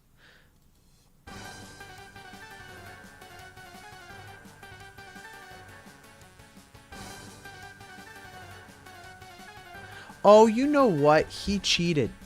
And maybe I would have to cheat too. He's normalizing the data from the camera movement by stabilizing it before... Oh, that's kind of lame. That's kind of lame. Oh, that's kind of lame. It's a bummer too. I mean, I can do that. I'd have to send it back through Switchlight. I feel like there's a way to do this, but I don't know how to do this, guys. I mean, hey, it does work though. This is working. It's just hard to visualize that it's working. Basically, what we're doing here is that we're using the windowed visibility of our camera here. So let's actually change our viewport display here to be passed through non-existent.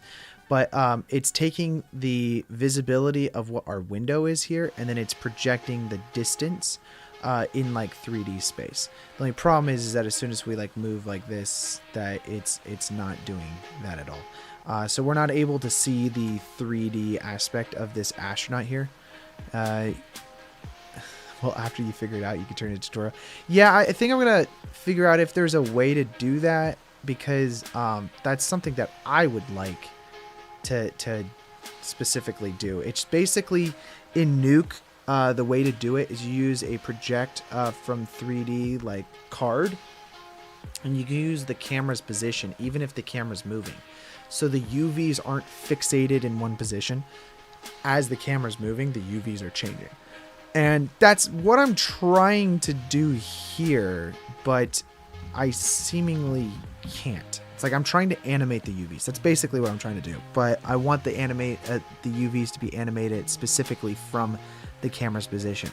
And I'm sure there's a way to do this. I just, off the top of my head, not quite sure how to do this. Let's see. Just want to take one more look at this real quick, guys.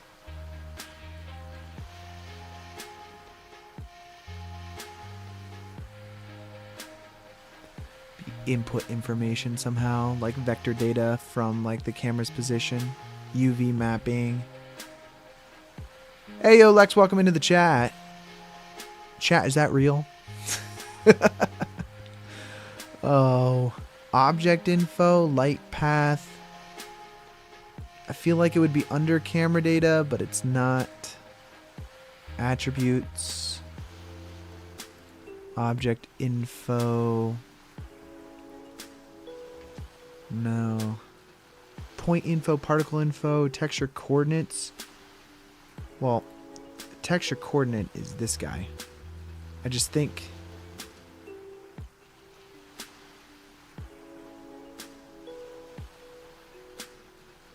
Object info is what I already just grabbed. Geometry, Fresnel. I do feel like it should be camera data. There's view vector.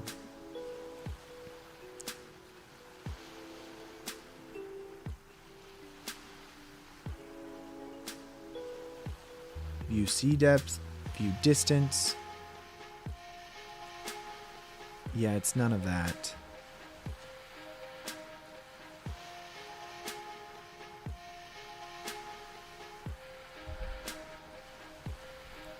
It's like the UV map from the instance would be like, this is the UV map. The only thing is I want it to be generating that UV map from the camera's UVs. Right?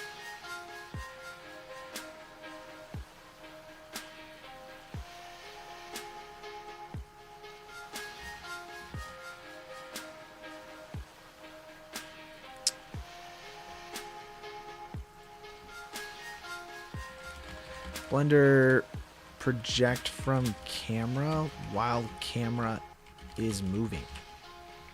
You know what, guys? We're asking ChatGPT. Does Blender have a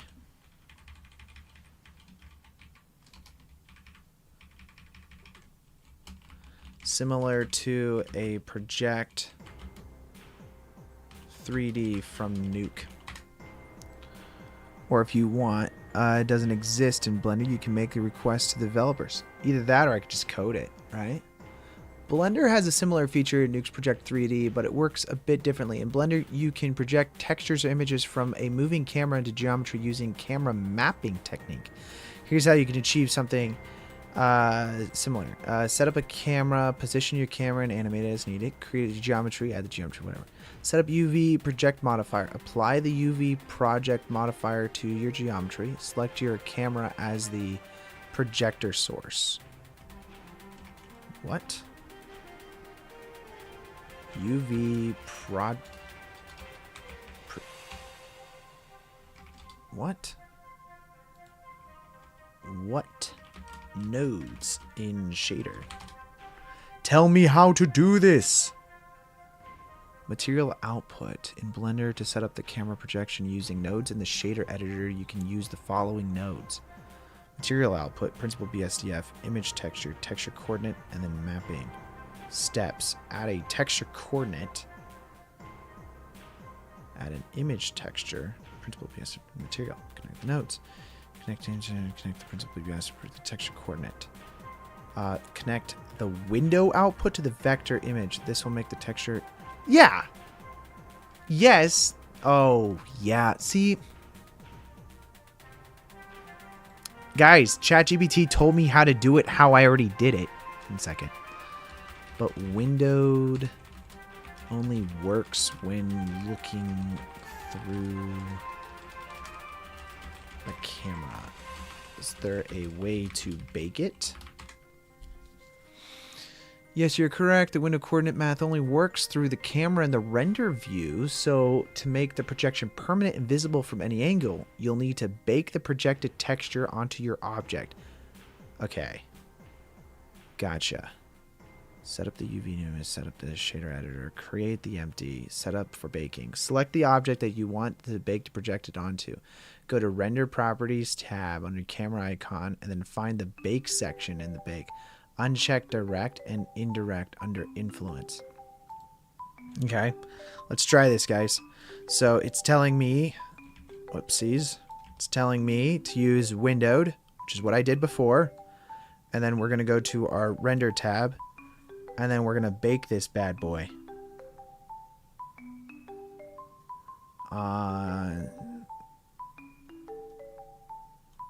Which make sure, yeah, we're on GPU. Bake it. Bake it. Image depth. Uninitialized image depth. EXR from object. What's going on here? I feel like everything's initialized.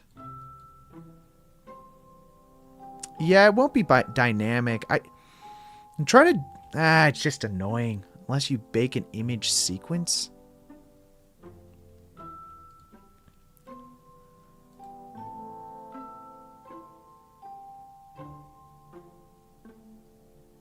bake type is specifically the UV. But what if we bake the UV?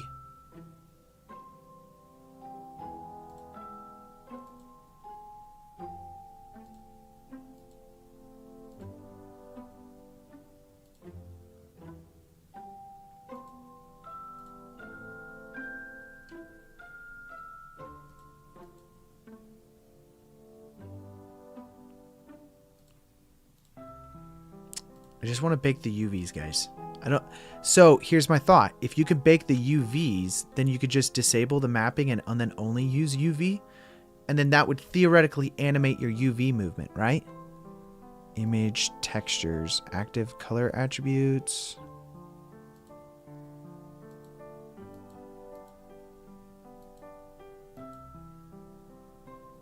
What is this? LSM...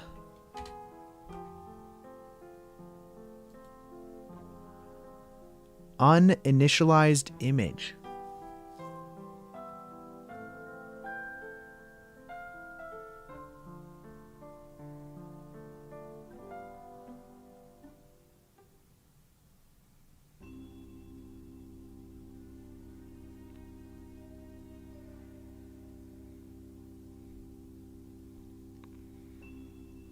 I've never baked anything before. If your camera moves and you have a static UV, you might as well use the UV map.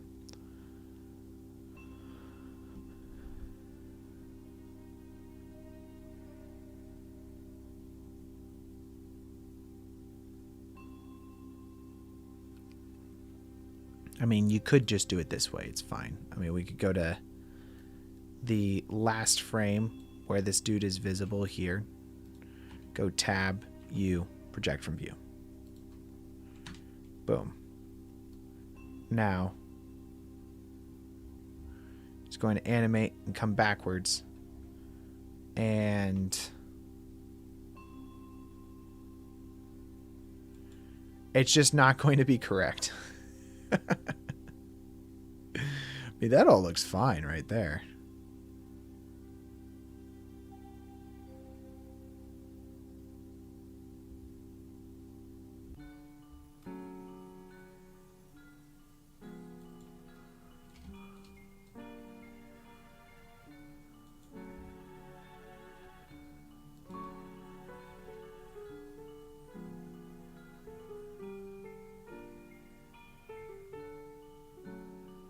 Technically, I mean, hey, we're cheating the system here. Can we get real-time playback here? Is that possible? No? Not possible.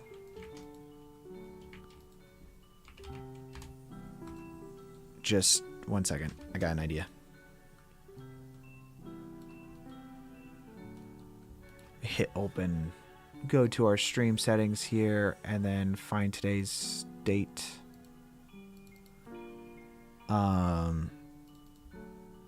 We have the ref with the key.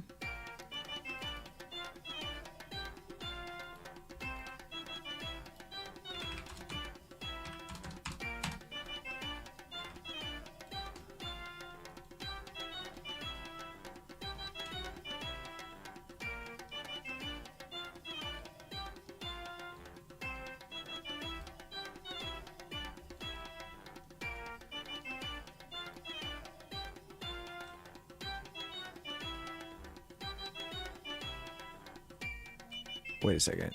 Let's not complicate this.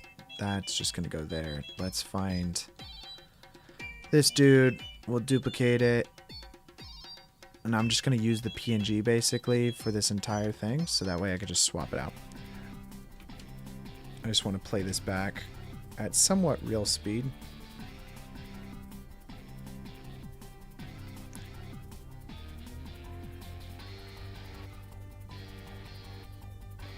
Problem is it probably should stabilize this inside of Nuke before. I mean, that's what I think Ian Huber did. So it's probably the better method of doing this. But then that allows you to have kind of like this card here in 3D space rather than you have it that you can like have him move further and further away from the camera, just like so, right? That is certainly a way of doing this, and probably a better way of doing this. But I mean, I was trying to do it the way that you would do it inside of Nuke, with the project from 3D card.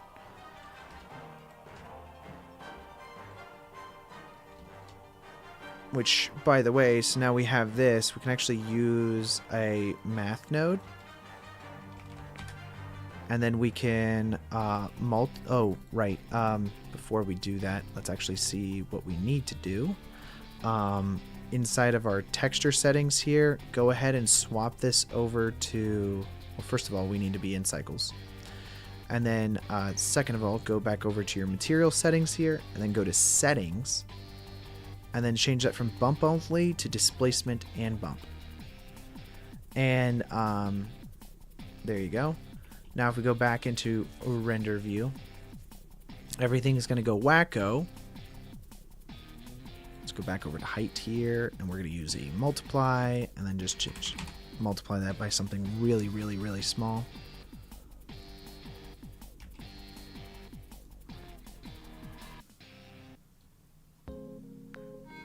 And now let's fix this by making that a really small value. We're just trying to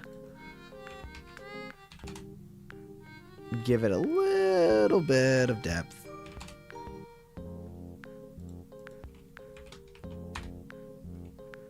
You can see now this is a little bit more 3D. And if we subdivide this more, just give it a little bit more displacement room to work with. Let's see.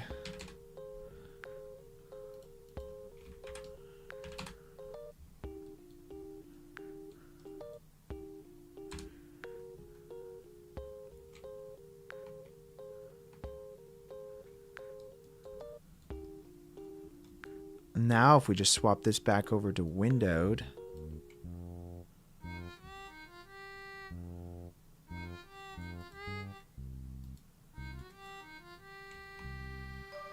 I'm gonna let's see, that's probably a little bit better there. Swap this back to windowed here.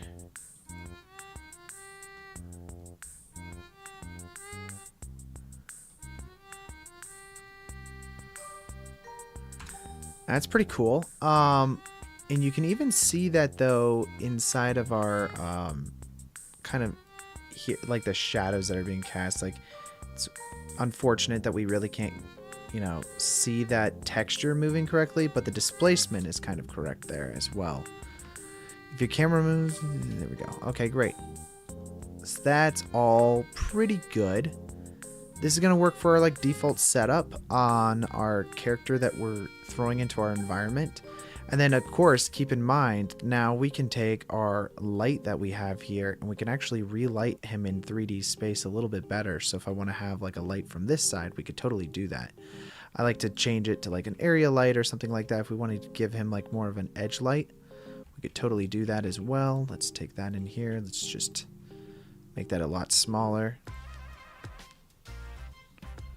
And then, for instance, if we set the area in which we want that contact to be at, I can rotate on a 3D cursor around that. You can see that we can add in some nice edge lights to our dude here.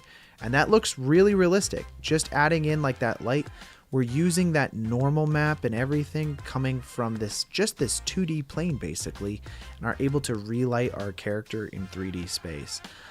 That's going to make it a lot better for like next week when we start to go in and we start to create the 3D environment that we want our guy to be walking down. We want him to be reacting as if he actually is inside of that environment, walking in there. So now we've got like ourselves like this 3D guy in that space doing that.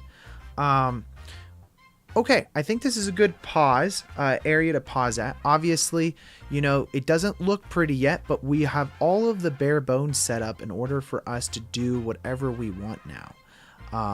We're going to have to fix some of this lighting. I mean, he's literally, like, as you can see, like, walks past this light. That's pretty cool, guys. Like, now we've got him in 3D space, and we can do whatever we want with him. As I was saying, like, we could probably be able to see, like, this method works perfectly fine as far as the projecting goes using this windowed feature here. The only sucky part is we can't see him personally. We can't see him in 3D space. If you want to do that, I think the best way to do it, and I'll see if there's maybe a way to visualize this a little bit better. But you can do your camera track in 3D space on inside of Nuke, and then use a stabilization method, stabilize him, right? So that way he doesn't change in size. And then if you output that to Switchlight, get all of your mappings, import that, you can reanimate him into your space. And you can even use a tracker or something like that to make sure that's perfect. And at that point, everything will then just line up. Just going that route is another easy way of being able to do that. I personally wanted to do it this way because this is the way Nuke would have done it, is using a projection thing. But you know what? We'll look more into this later. But next week we are going to work on. I gotta open that back up again. Next week, we're going to work on creating the 3D environment. So if you guys are new here, make sure to hit the subscribe button so that way you guys can join us on the next stream as we begin working on that. We're going to start working on creating this Alien Covenant hallway shot here. This is the photo that we'll be working off of. So we're going to create this kind of like organic looking creepy thing that this astronaut will be walking down the corridor on. But today we did camera tracking.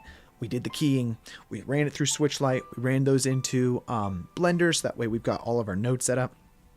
We can always make some more adjustments to any of these things if we want. So if we want to give him a little bit more roughness, we can.